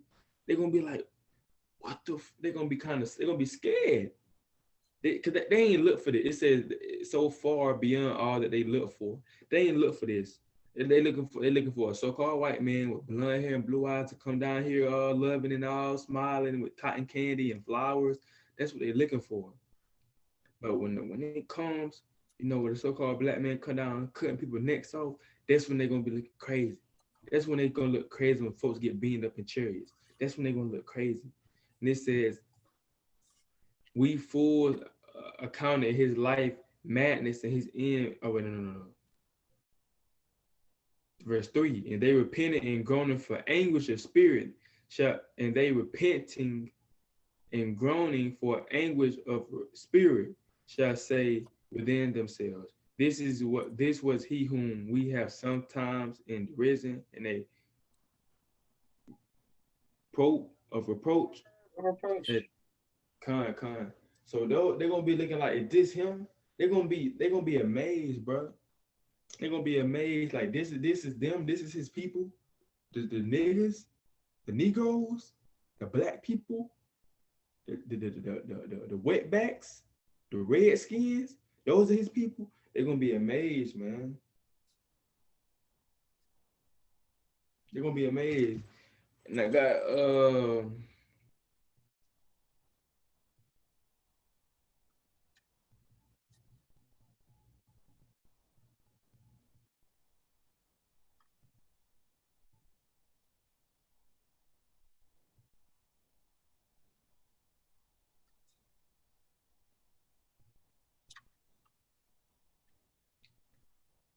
so they're gonna be amazed about these are the heathen. Give me Jeremiah 16 and 19, man. Jeremiah 16, the spirit send us to another direction today. Really? He's out to the spirit. The other nation, how they, they might be the lesson the most I want to bring out the more account, Never know, cause I was thinking what I was gonna bring out. Hey, See that? That's Jeremiah 16 and 19. O Lord, my strength and my fortress and my refuge in the day of affliction, the Gentiles shall come unto thee from the ends of the earth and shall say, surely our fathers have inherited lies, vanities and things wherein there is no profit. So in that day, you're going to have the other nations coming up being like, dang, because they think we niggas. They think we black. They think we came from was monkeys swinging from vines. So in that day, they're gonna come to us and be like, dang, our fathers have inherited lies. Everything that we was taught is a lie about y'all. So they're gonna come to us, you know, saying that stuff. So they're gonna realize that what their forefathers was pushing in their head is a lie. They still going into slavery, but they're gonna realize it's a lie, what they've been taught. And that's a mighty, mighty precept, man. And this is what we're waiting on, man. We're waiting on it to come out their mouth that, hey, y'all are liars. Y'all are liars, man. That's all y'all live, man. History don't lie. Let me get some water out of my thing. Boy, babe. Pretty cool.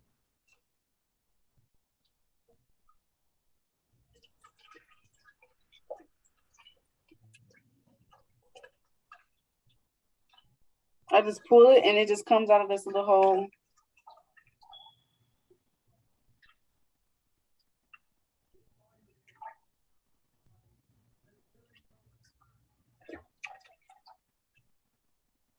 It's coming out pretty slow.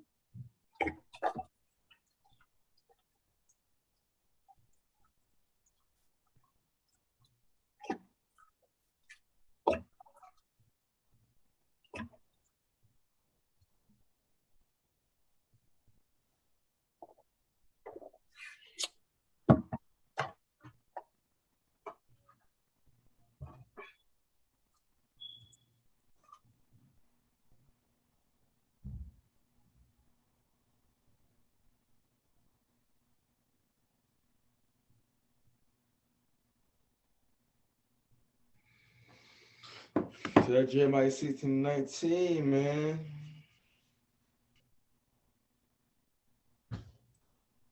That's what's coming. But they ain't the so-called white men ain't gonna say that now. You have some of them say that, but you know, overall, they ain't gonna say that. Oh, our forefathers inherited lies. Y'all God's chosen people. They're not gonna come out and say that, man. Until they actually see the salvation, you know, of the Israelites, man. And also, I want Luke 1:70 through 74. That's what I need on that.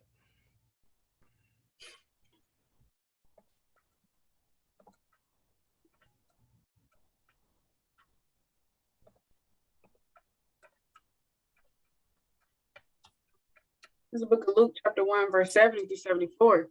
And he spake by the mouth of his holy prophets, which have been since the world began. Okay, I like it.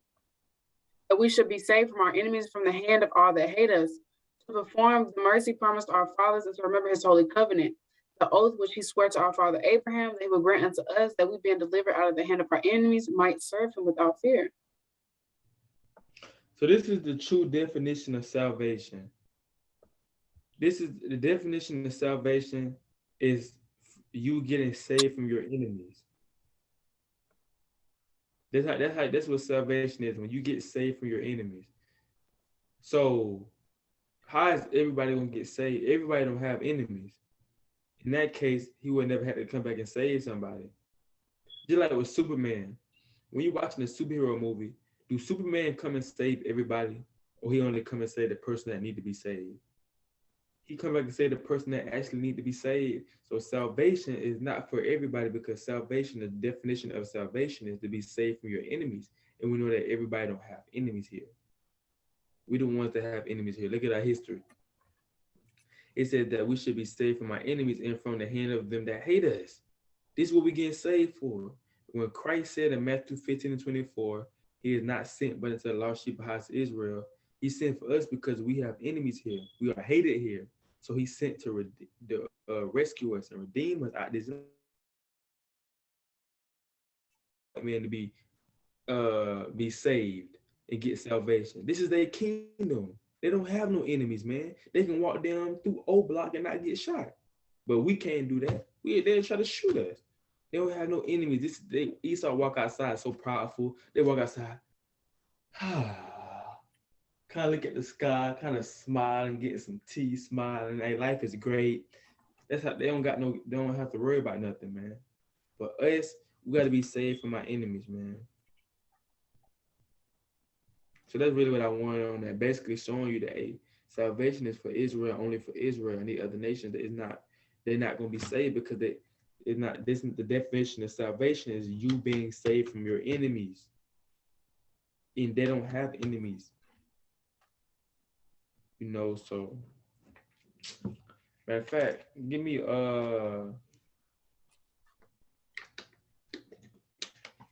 Revelation 21:12. Whenever you can, babe. Revelation 21:12. Mm-hmm. So I'm finna show them the kingdom of heaven is not for everybody. Spirit kind of got me going, you know. The kingdom of Revelation heaven. 21:12. I think Mhm. Revelation 21:12. So I can't shut up. And had a great wall and high, and had 12 gates, and at the gates 12 angels, and names were written thereon, which are the names of the 12 tribes of the children of Israel. So this is the kingdom of heaven being described. So the kingdom of heaven had a wall great and high. It had 12 gates. So while we taught that it only have one gate, that everybody just gonna walk through together. The Bible said it got 12 gates. That's who those gates for.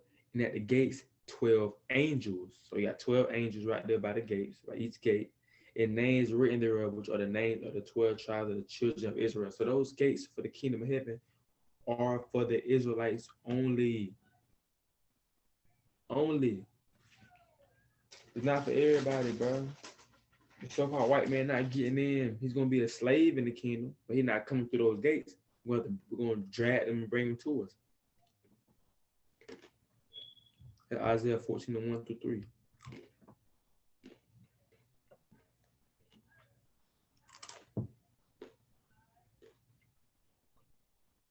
We ain't playing with them, man.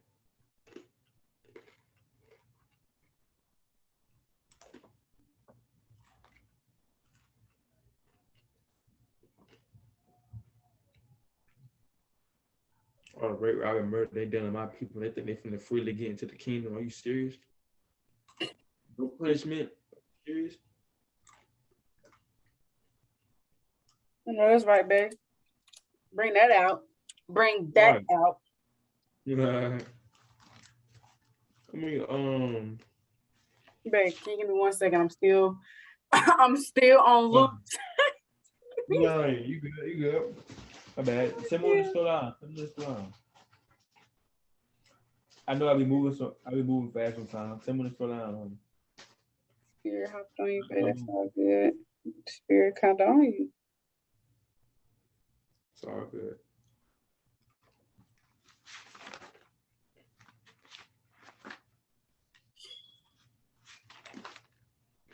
Babe, I'm trying to tell you, babe, these busts. I'm gonna try some. Okay, now. All right. I guess I'll try some. I'm not trying that chicken salad. I'm sorry. Don't even ever ask me to do that. I did Bruh. try it. I tasted a little bit. You ain't that little bit you taste it, you can't really taste it. Shoot. The rich cracker. The rich cracker. You gotta have the rich cracker with it. I'm telling you. All right. If I ever eat some chicken salad, it's gonna be made from someone in Israel, not bought from the store, made by Esau. You nasty for that. It was not. How you know it made by Esau? Don't be if I with.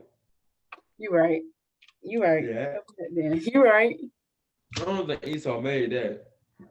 That's not hard.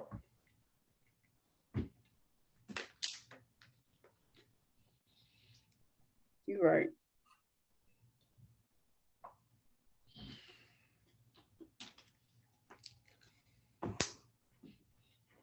Did my mom text back? No, your dad did though. He said, "Okay, thanks." You gotta tell me that, babe.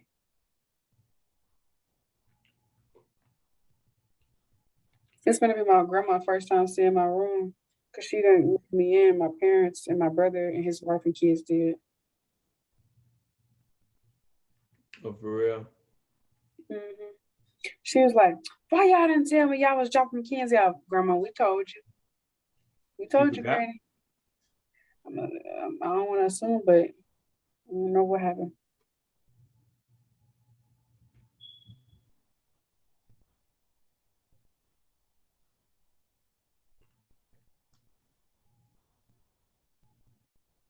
Okay, you said you wanted what, babe? Numbers 35 and 33.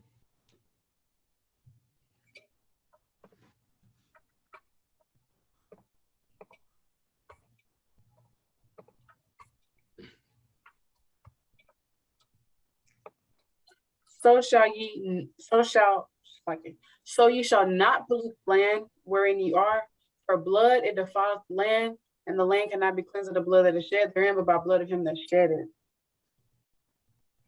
Right.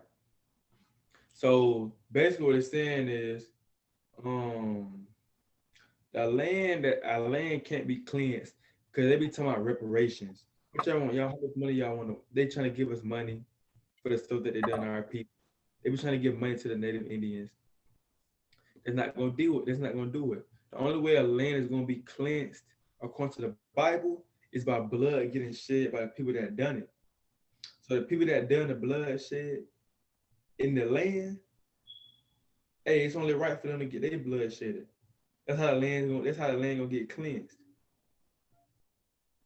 And I'm gonna show you how to get cleansed. So baby, whenever you get done, no rush. Precept. So like I got a precept. Revelation 13 and 10. I already pulled this out, but it's just another precept. Psalm 7 and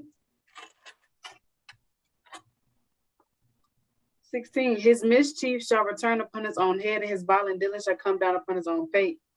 So everything Esau has done, our people, it's going to be returned to him tenfold. Right. You can go to Deuteronomy 37.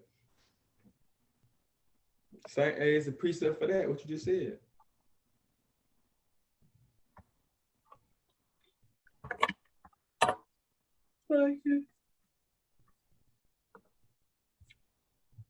Deuteronomy 30 and 7 or 38? 30 and 7. In verse 7. And the Lord thy God will put all his curses upon thine enemies and on them that hate thee, which persecuted thee. So the Most High gonna put all these curses that we going through right now on our enemies. So man, the Most High ain't playing with them, man. We're gonna get judgment, man. And we know all the curses that we got on us as a people, man. Just read Deuteronomy 20th chapter. This is what's going on in the other nations, man, that are not Israelites, man.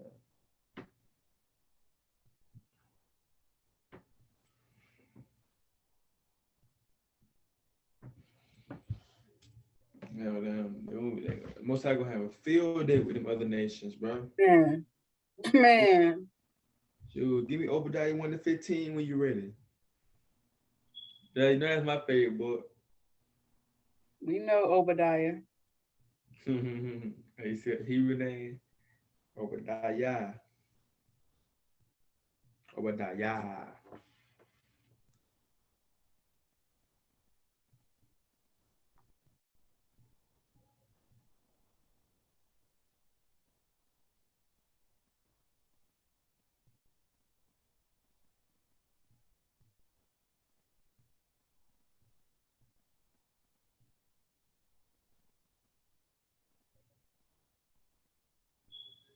When it says in Numbers 20, 35 and 33, Esau bit blood using to be clean.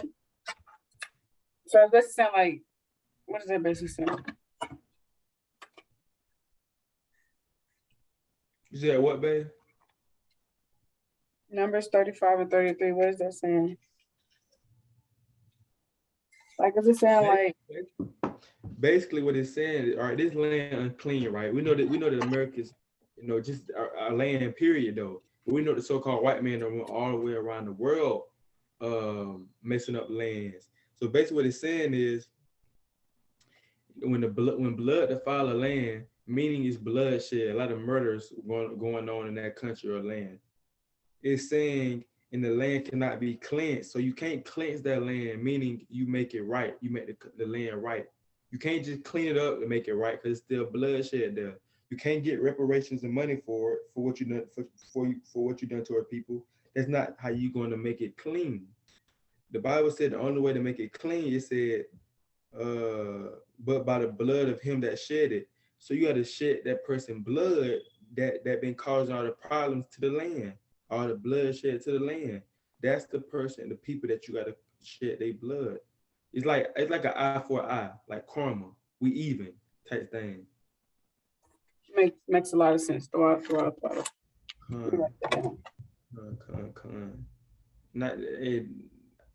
don't want no reparations no more, man. If you woke in this thing, You know what's going on. We don't want no reparations, man. We just want bloodshed. What y'all did to us, we want to be done to y'all, man. It's only right.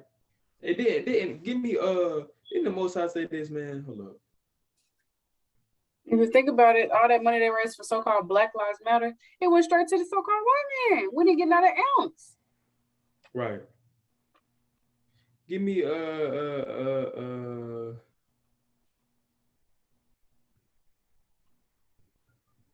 give me Second Thessalonians 1:6.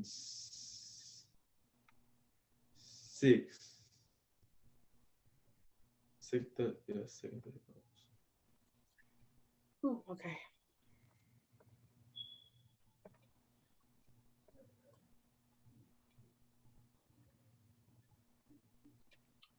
Seeing it as a righteous thing with Yahweh to recompense tribulation to them that trouble you.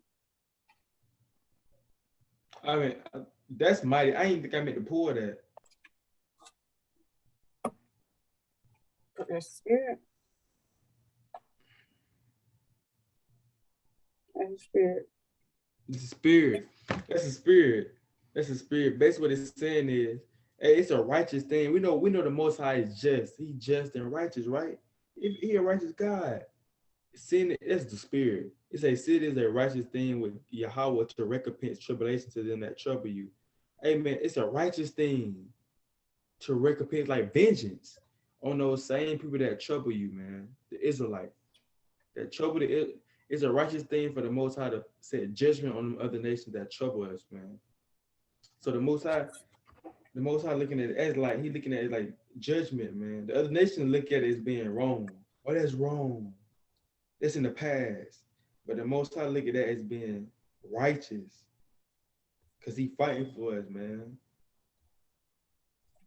So the other nation got something coming for them, bro. They don't even know it.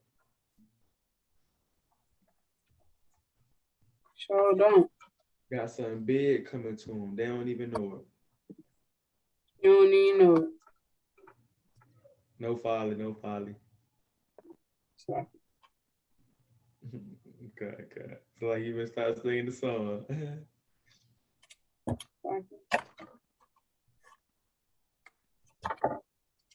Con, that's mighty though. That's mighty. And precept for that, go to that First Thessalonians 1:6, or was it Second Thessalonians? It was Second Thessalonians, wasn't it? Yeah.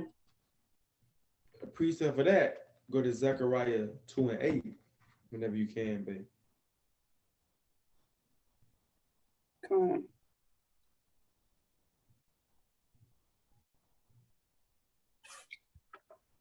I just have to write these notes later. You said Zechariah what? 2:8.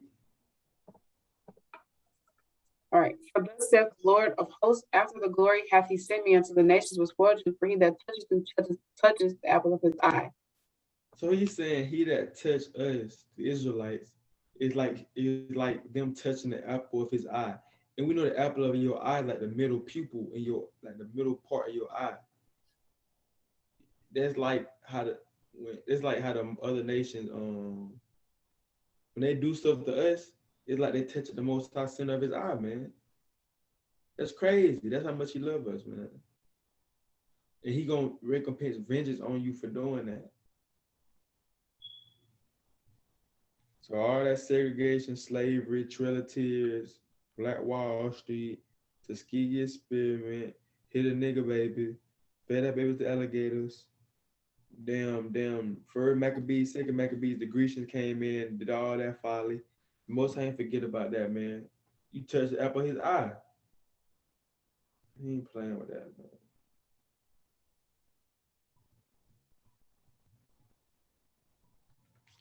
I was a man of war. Exodus 15:3. Figure it out.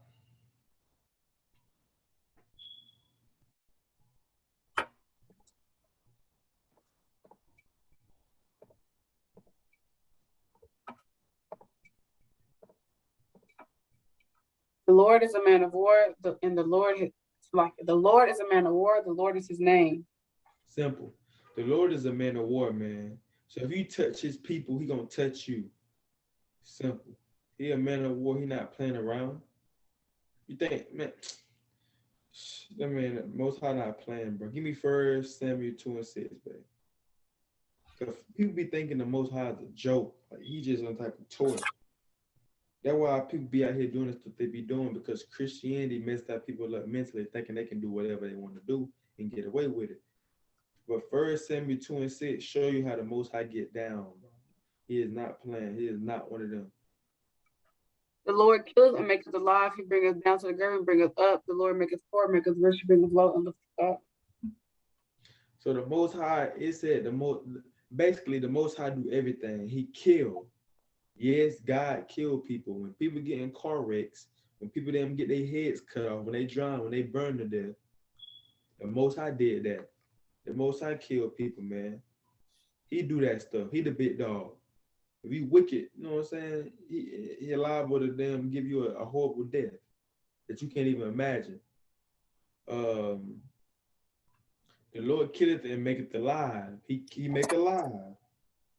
He bringeth down to the grave and bringeth up. The Lord maketh poor and maketh rich. He bringeth low and lifteth up. So the Most High do everything. You know what I'm saying? The Most High, what's that Proverbs 16:9? When he say the Lord, let me see.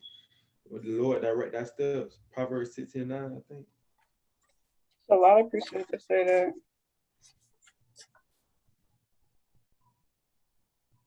My highlighter going on, any new highlighters? Gosh dog.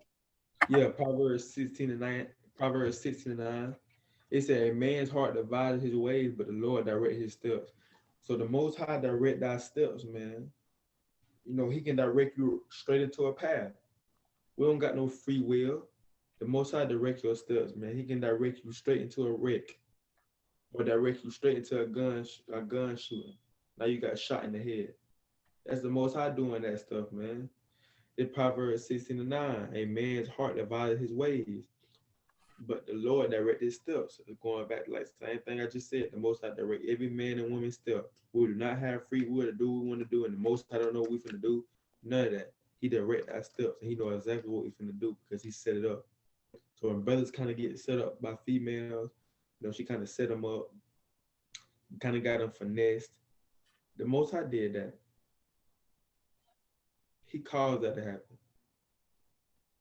And some people that say, how does God say he loves us and he kills us? How does God say he loves us and he allowed these bad things to happen? Why would you do this, God? How do you love me and you allow this to happen? But then that's when they got to check themselves. What are you doing for the Most High to have to do that to you? Like, what are you doing for the Most High? How are you making the Most High this angry to the point where he got to, let me get this piece up, because what are you doing to make the Most High that angry to the point where he got to kill you?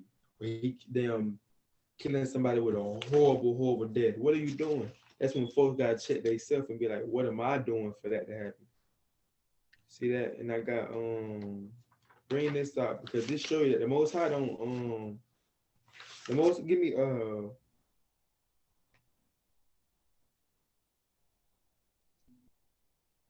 give me Ezekiel chapter 18, verse 23, because this show you right now that the Most High don't want to do these things. He don't want to kill his people. He don't want to them. Wisdom Solomon. Preacher for Wisdom Solomon as well. It's the book of Ezekiel, chapter 18, verse 23. Have I any pleasure at all that the wicked shall die, saith the Lord Yahweh, and not that he should return from his ways and live?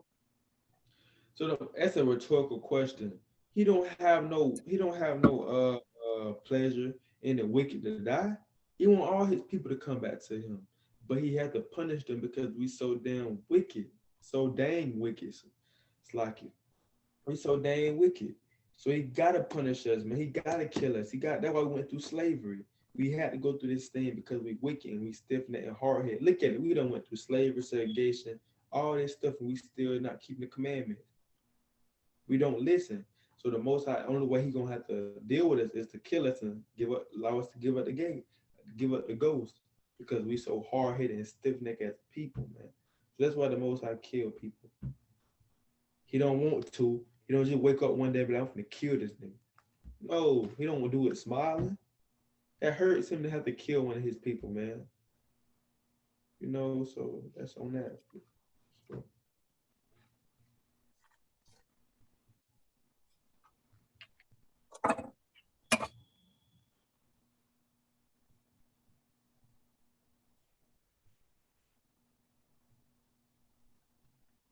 Come on, babe.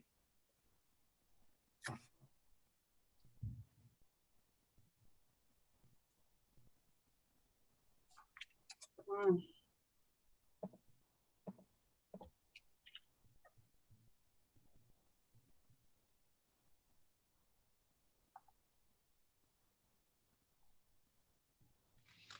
man, you might 4 o'clock. That's crazy. Dang, the most I had a last or something else, babe. Definitely was not. That's just Here though. weird. We got here to talk about a dietary law. I don't even remember how our conversation shifted. I can't even tell. Like, I don't know how- okay, I don't know how I got I thought I had my screen on this, but yeah, it's just a spirit because I don't even know how we got talking about the Tuskegee's experiment and then Esau and then judging on Esau. I don't even know. it's a spirit, man. Most I wanted his judgment to get off and know that he's not safe. He's not safe. Like SOT said, Esau, you cannot get away. Can't get away. Can't get away. It's over with. It's like a post I seen on Instagram. This is the Lord's horror movie. We just actors and we just play our role. We're just the actors and the characters. Right. Right. And that shit right there, the Lord directs our steps. We don't have free will.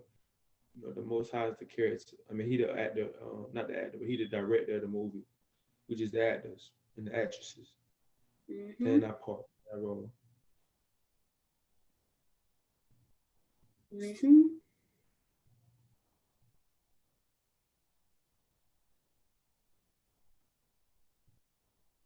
Real.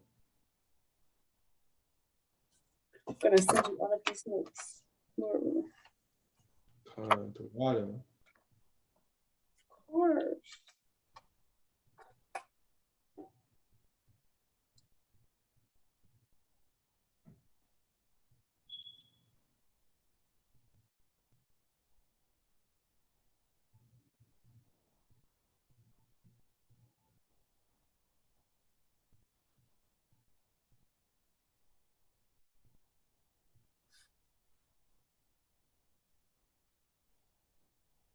Precept I had on this.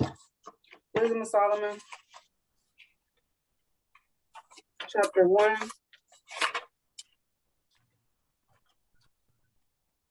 And verse 13. For Yahweh made not death, neither hath he pleasure in destruction of the living. See that? The Most High don't have enjoyment by killing his people. He don't. You gotta remember, think about it like this. He's our father, bro. We are his children. Your father, your dad wouldn't want to kill you. He would. He hate to whoop you. He got to do it because he have to, because he love you. And he wants you to do right, so he got to whoop you. But you know how some parents say this is going to hurt me more than it hurt you. It hurt them in in the inside because they got to whoop you. They got to see you cry. You know what I'm saying? But that's how the Most High feel about us. He hate to kill us, man. He hate to destroy us with a hard death. Or not even just to kill us, but to do some type of judgment to us. We gotta live it out. He hate that, man. But we the ones that don't want to listen. We put it on ourselves to go through that judgment because we don't listen. But everything that we do, everything that we get judged for is our fault for doing it. He gave us a Bible to look at, gave us a dietary law. It's our fault if we keep getting judged like that.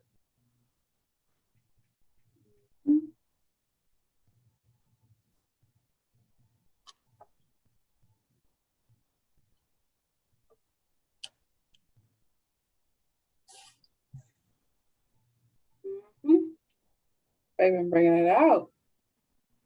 All praises.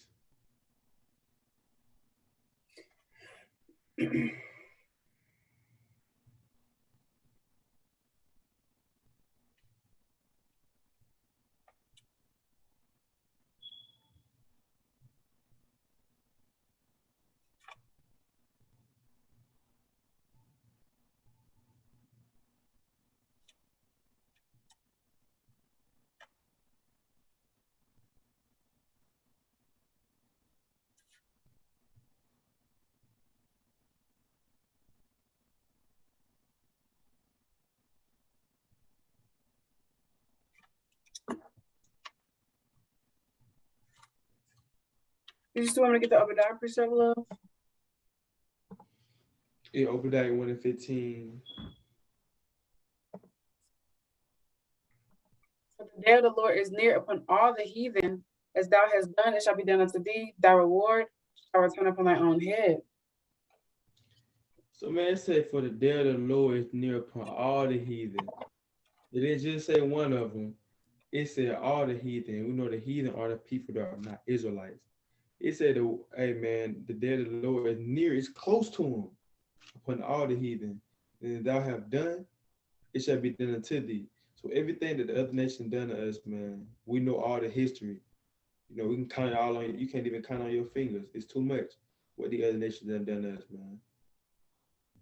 But it said, whatever they done to you, it shall be done to them. And that goes back to that Deuteronomy 30 and 7. Or all them curses going to be on them. That reward shall return upon our own head. So that reward that they done, they received of doing all the rape, robbery, murder to us, is going to return upon their own head, man. We went through slavery. They going through slavery according to Revelation 13 and 10. And they want to serve us according to Isaiah 14 and 1 through 3. They're going to have to go through the same thing, all this stuff. They want to do hard labor. They're going to have to be in the fields picking cotton. They're going to have to build our kingdom up. They're going to have to do all this stuff because, you know, the what they done to us is going to be done to them. We know we had to build up things for them. So the curse is going to swap on them, man. So that's something. There's going to be something to see. And it's coming to a place near you soon.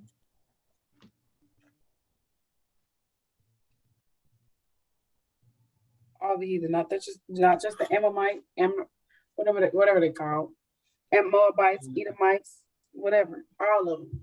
I just want all of them. Moab, all of them. Moab in the Chinese stove. You know what I'm saying? Trying to be cussing us out in Chinese. Yeah. Be trying to fight folks.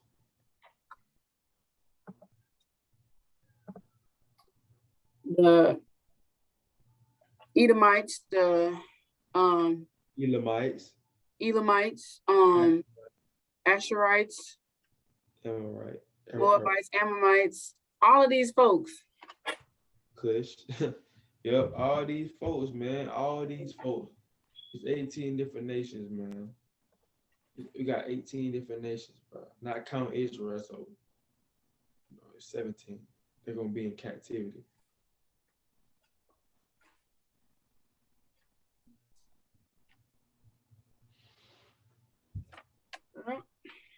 You got anything else you want to bring up, babe?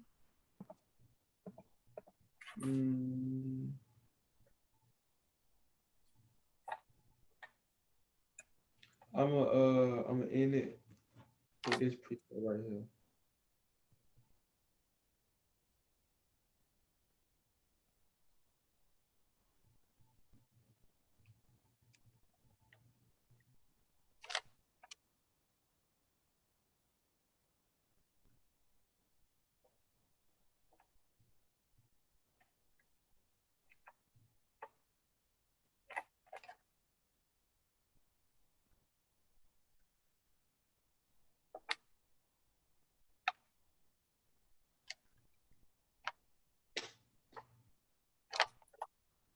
Give me Second Ezra chapter 2, verse 42 through 47.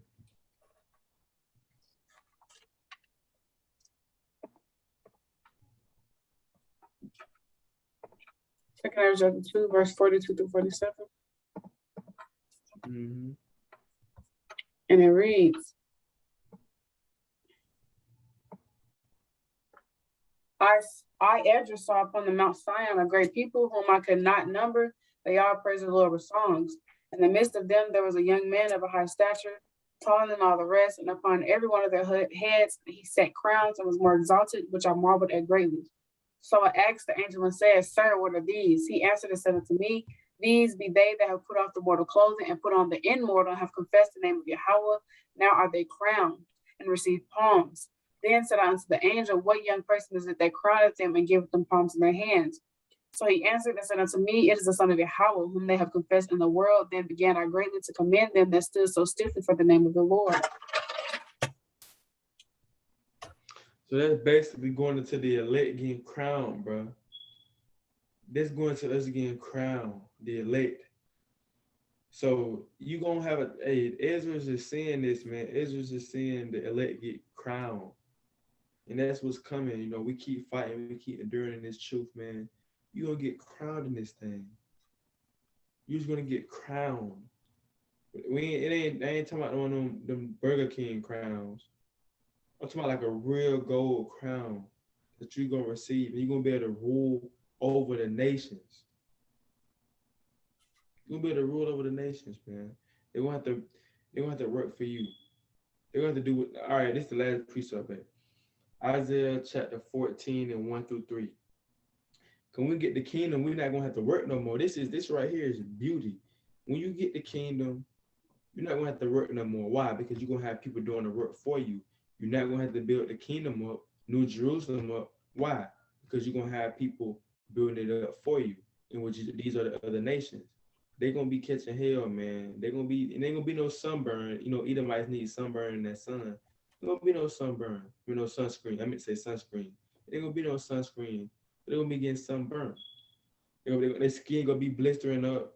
You know, it's gonna get wild. But they're gonna be the ones doing all the work while we just chilling back, relaxing with our families, keeping the feast days. Even though they're gonna have to keep the feast days with us, but they still gonna have to, work and stuff. They're gonna still have those fleshly bodies while we have immortal bodies. So we're not gonna be able to die, but they're gonna be able to die. So they're gonna be able to feel what that whip hitting their back. They're gonna feel that. Start at verse 1, babe. I mean, verse 1 through 3. The Lord will have mercy on Jacob and will yet choose Israel and set them in their own land, and the strangers shall be joined with them, and they shall cleave to the house of Jacob. And the people shall take them and bring them to their place, and the house of Israel shall possess them in the land of the Lord. For servants and handmaids, they shall take them captives, whose captives they were, and they shall rule over their oppressors. And it shall come to pass in the day that the Lord shall give thee rest from thy sorrow and far from thy fear and from the hard bondage wherein thou hast made to serve. So, man, basically going back to verse 1, it said the Most High gonna choose Israel like he always did. He chose Jacob and Israel, the Israelite, like he always did. And we his chosen people. He always chose us. And the strangers shall be joined with them, and they shall cleave. So the strangers, which are the other nations in this context, gonna be cleaved into us, bro. They're gonna have to cleave into us. They're gonna want to do what we do, like they already be trying to do now. It said, and the people shall take them. So we're gonna take them. It didn't say that we're gonna ask them to come with us. It didn't say that we was gonna beg them. It said the word take. Now look at the definition of the word take. Let's show the people what the definition of the word take means. This is what we're gonna do to the other nations. Lay hold of something with one's hand, reach for and hold. So we're gonna take them with our hands, bro. We're gonna have to kind of grab them up, snatch them up, tell them to come with us, man. We're gonna tell them, come on. We're gonna be pulling them. They're gonna try to be like, no. We're gonna be grabbing their legs. No, come on. You coming with me? Yeah, you finna serve me. Just like we did y'all, they're gonna have to do us. The definition means lay hold of something with one's hand, reach for and hold. So that's what we're gonna do. And they said, we're gonna take them and bring them to their place, and the house of Israel shall possess them. Now look at the definition of the word possess, babe, because the Bible said that we're gonna possess a people. So let's see what that word possess means. Because when somebody say they possess this purse, I possess this purse. They belong to him.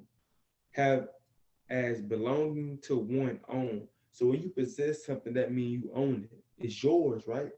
So go back to that verse, babe.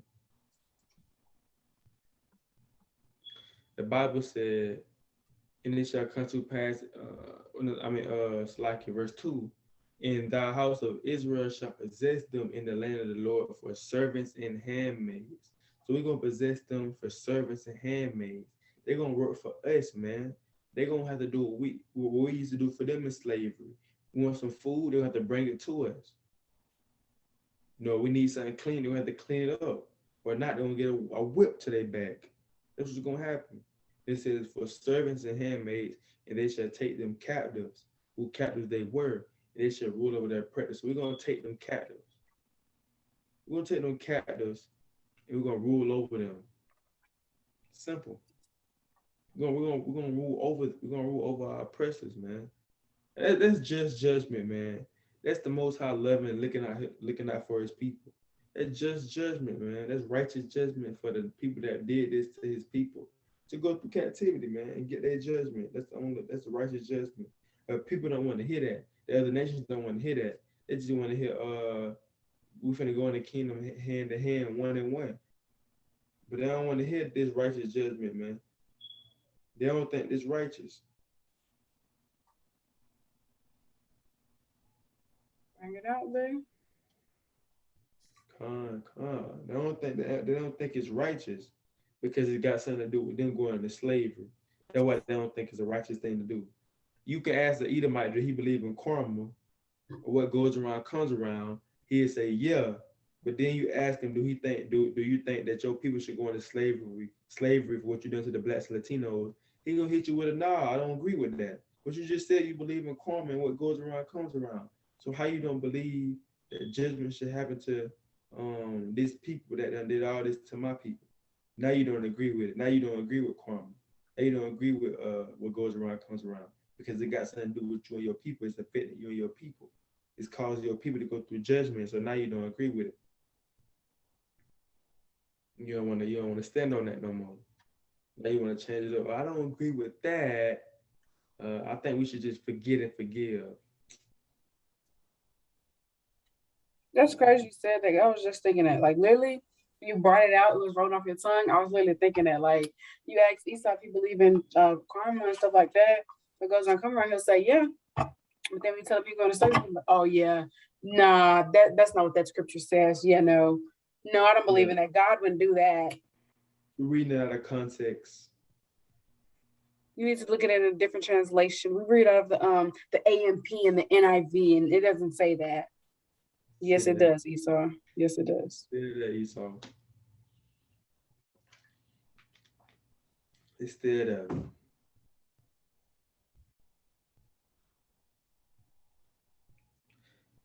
And I'm gonna end it off with Revelation 13 and 10 for real, because it's getting late, about 4 o'clock, man. You gotta wake up early. So I'm gonna end it with this precept. We kind of got out the dietary, like we can jump back on that tomorrow, man. Revelation 10 what? No, Revelation 13 and 10.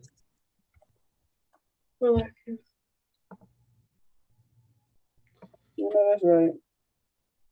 Mm-hmm. He that leadeth in captivity shall go into captivity. He that killeth with the sword must be killed with the sword. Here is the patience and the faith of the saints.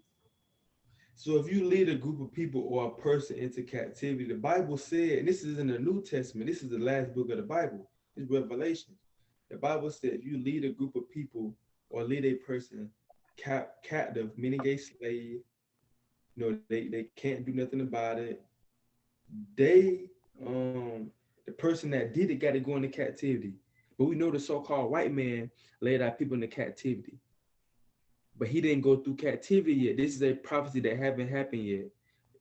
Isaiah 14:1-3 is a prophecy that haven't been fulfilled yet, but it's going to be fulfilled in the kingdom. That's when the other nations going to be damn slaves in the kingdom. It says, he that killeth with the sword must be killed with the sword. This is so-called karma and what goes around comes around. Here is the patience and the faith of the saints. So we waiting patiently for the other nations to go into captivity. But look up. It's a picture. It's an image on Google going to white slaves. It's a Jake holding a gun, and the other Edomite slaves around him. Hold up.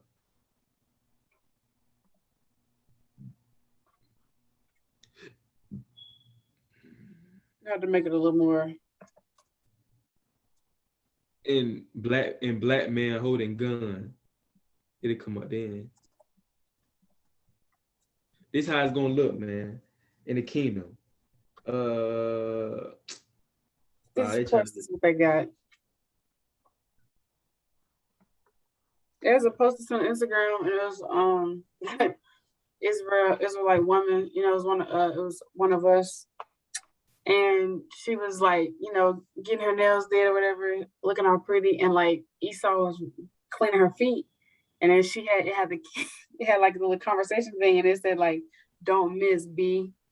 I was like, oh, type in white people in chains. Oh, white people in chains. It's gonna look something like this, man.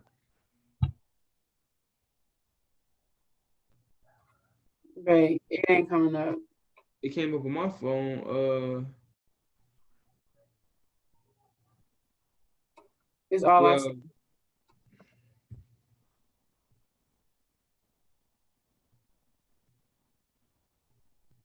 It said what? It's what if y'all can see it on my screen. It's gonna be something. It's that white people in. Type in white people in slavery chains. Why is coming up on yours and not mine? Go to Google, babe. You on Bing.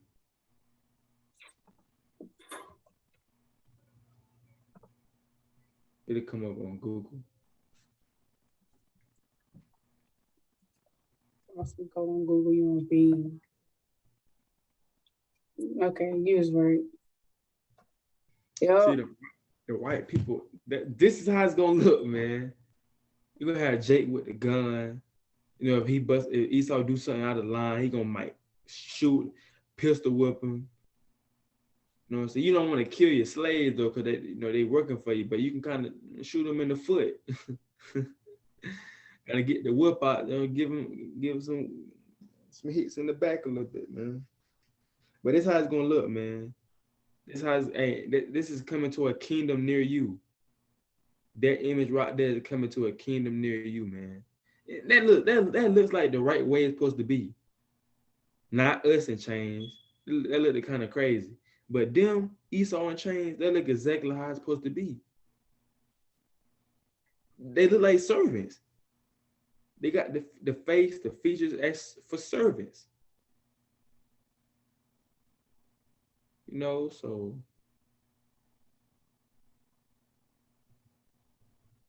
it's coming to a place near you, a kingdom near you, man. You're gonna see that a lot. They're gonna be chains on their neck, chains on their feet. See that a lot, man.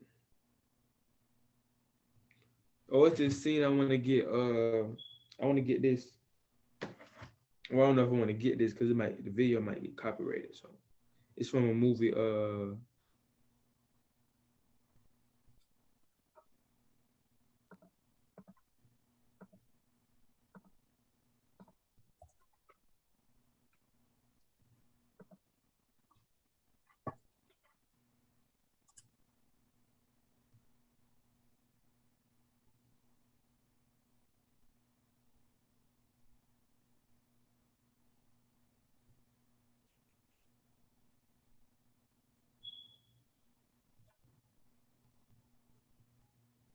Now I ain't gonna pull that out because that might be flag. No, I don't think so. I'm just doing it on Zoom. Part shot it on YouTube.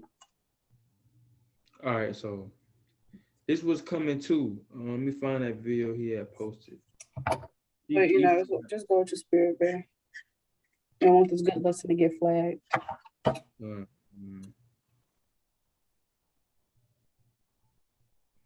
But I forgot what the movie was called, or the movie called. It's a show. It's called.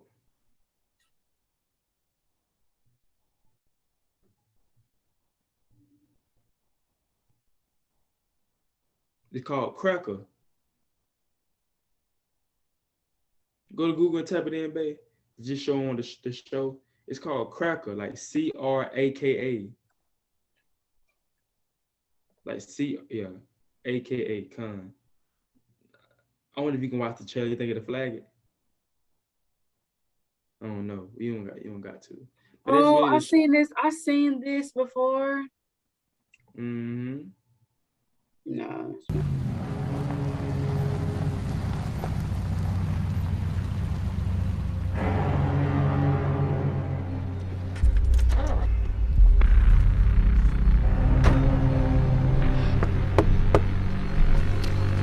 Hey, how's it going? Why don't you step out? Take that shit off your head, monkey! Sure that black monkey would fuck you are! Fuck your Mother Earth, make sure I get my nut. And if she bleeds gold, they should crown me King Tut. Nat King Cole, King Solomon, these nuts. Patricia fucking oil, you get rich when I bust. Fuck your Mother Earth, I'm starting to get dizzy. I made that bitch squirt and created the Mississippi River, my nigga took a trip to nigga. What you looking at, Cracker? What's your name, Cracker? Michael. Well, you know names.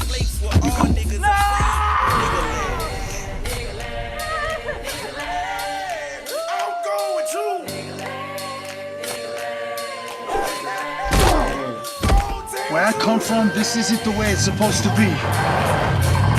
Yeah, you are, Cracker.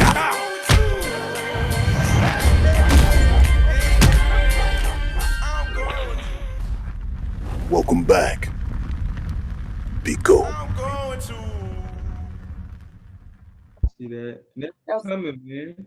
Yeah, but we ain't finna be having sex with her now. That's Yeah. But that's definitely how it's gonna be. Jake might have come as concubines and stuff, but Lord willing, I ain't on that type of time. What are concubines? Concubines are like, they're not on the level as a wife. They're like servants. Do you lay with them? Con.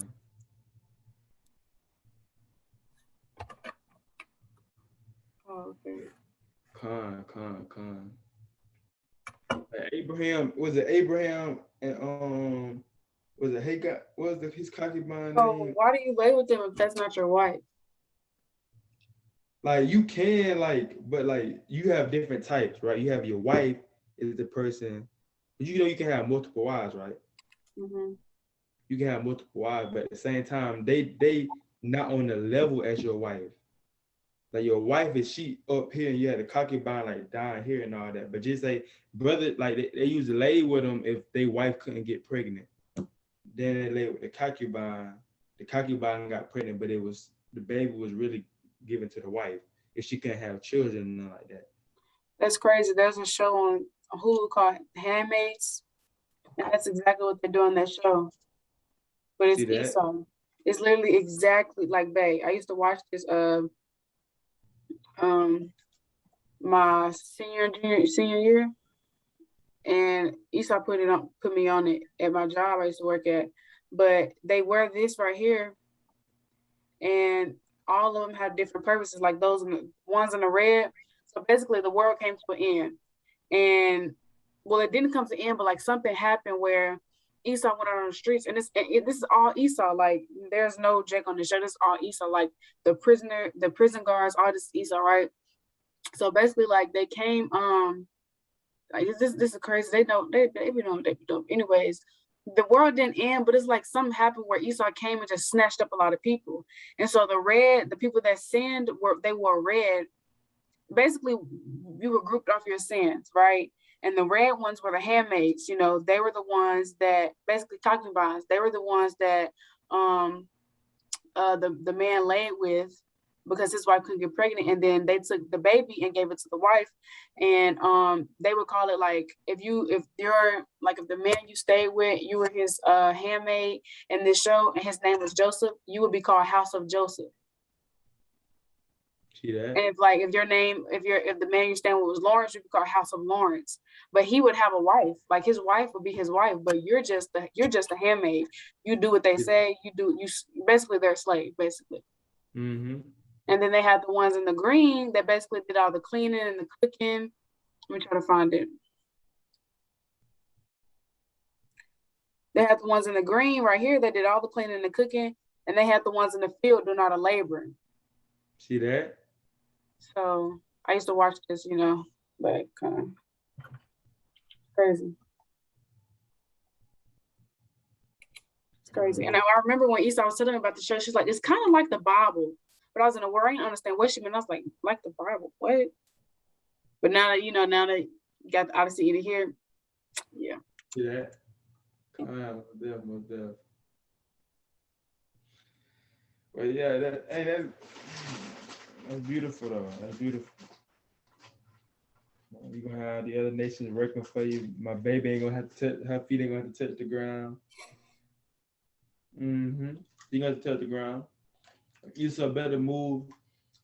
My baby said she wants something. Esau moving fast enough. And get my whip.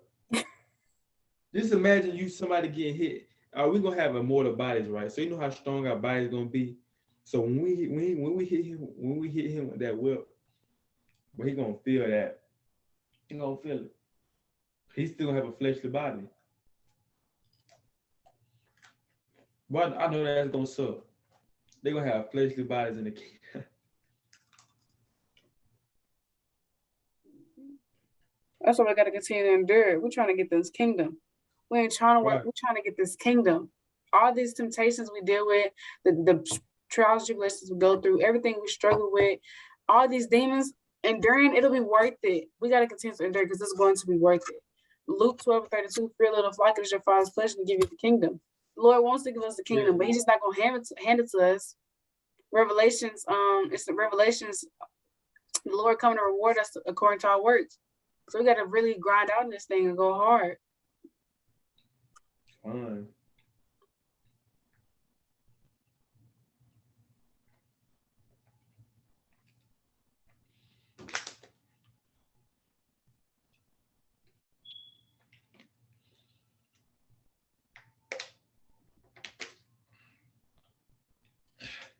That's right.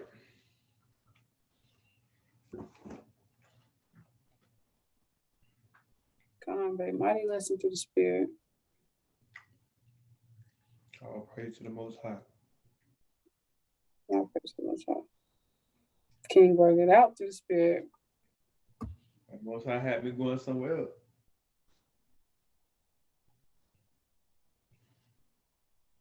All praises. Time.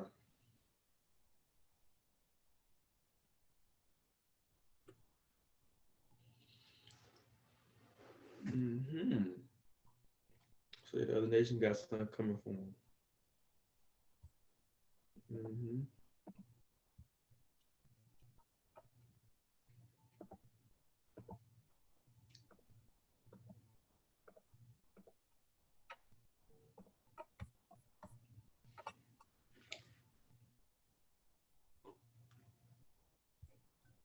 Is it?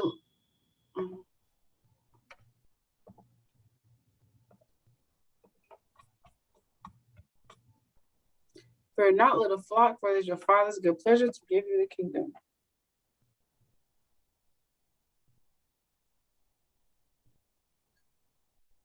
And that's a spirit booster. That precept is a spirit booster, man. I got this precept on my notes on my phone. It pop up on my screen like at 2 o'clock.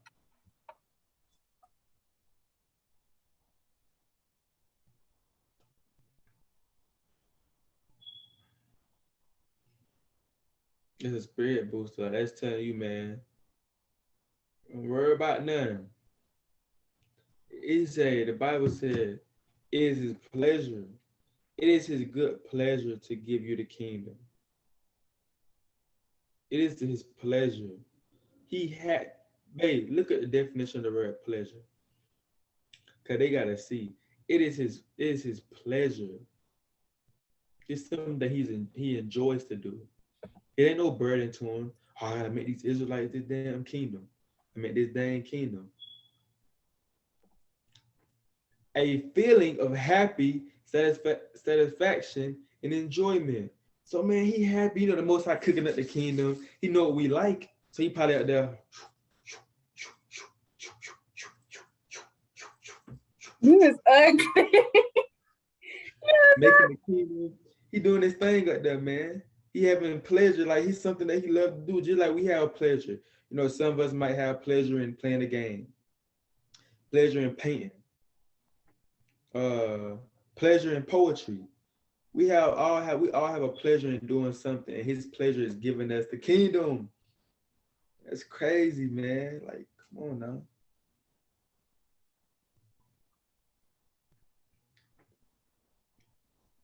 Crazy. He doing his thing, man. That's really what's coming. Nope, we can end it off this right here.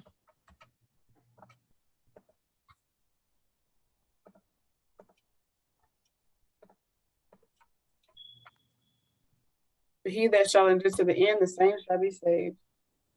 Simple. And you have some people say they're already saved.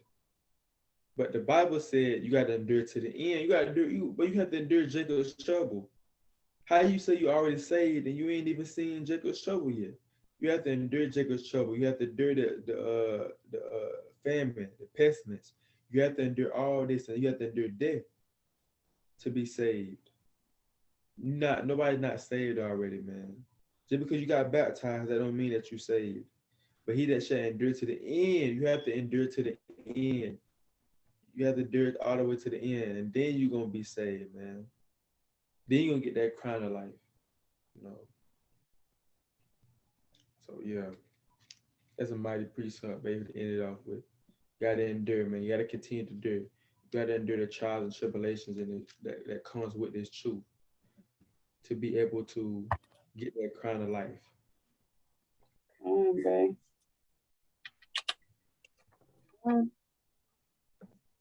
Any closing words you'd like to say? Come on, just to the brothers and sisters in this truth that's watching this video, man, continue to endure, continue to press faith. Hit up a brother, man. Hit up a sister if you need to talk. You know, well, sisters hit up sisters. You know how that goes.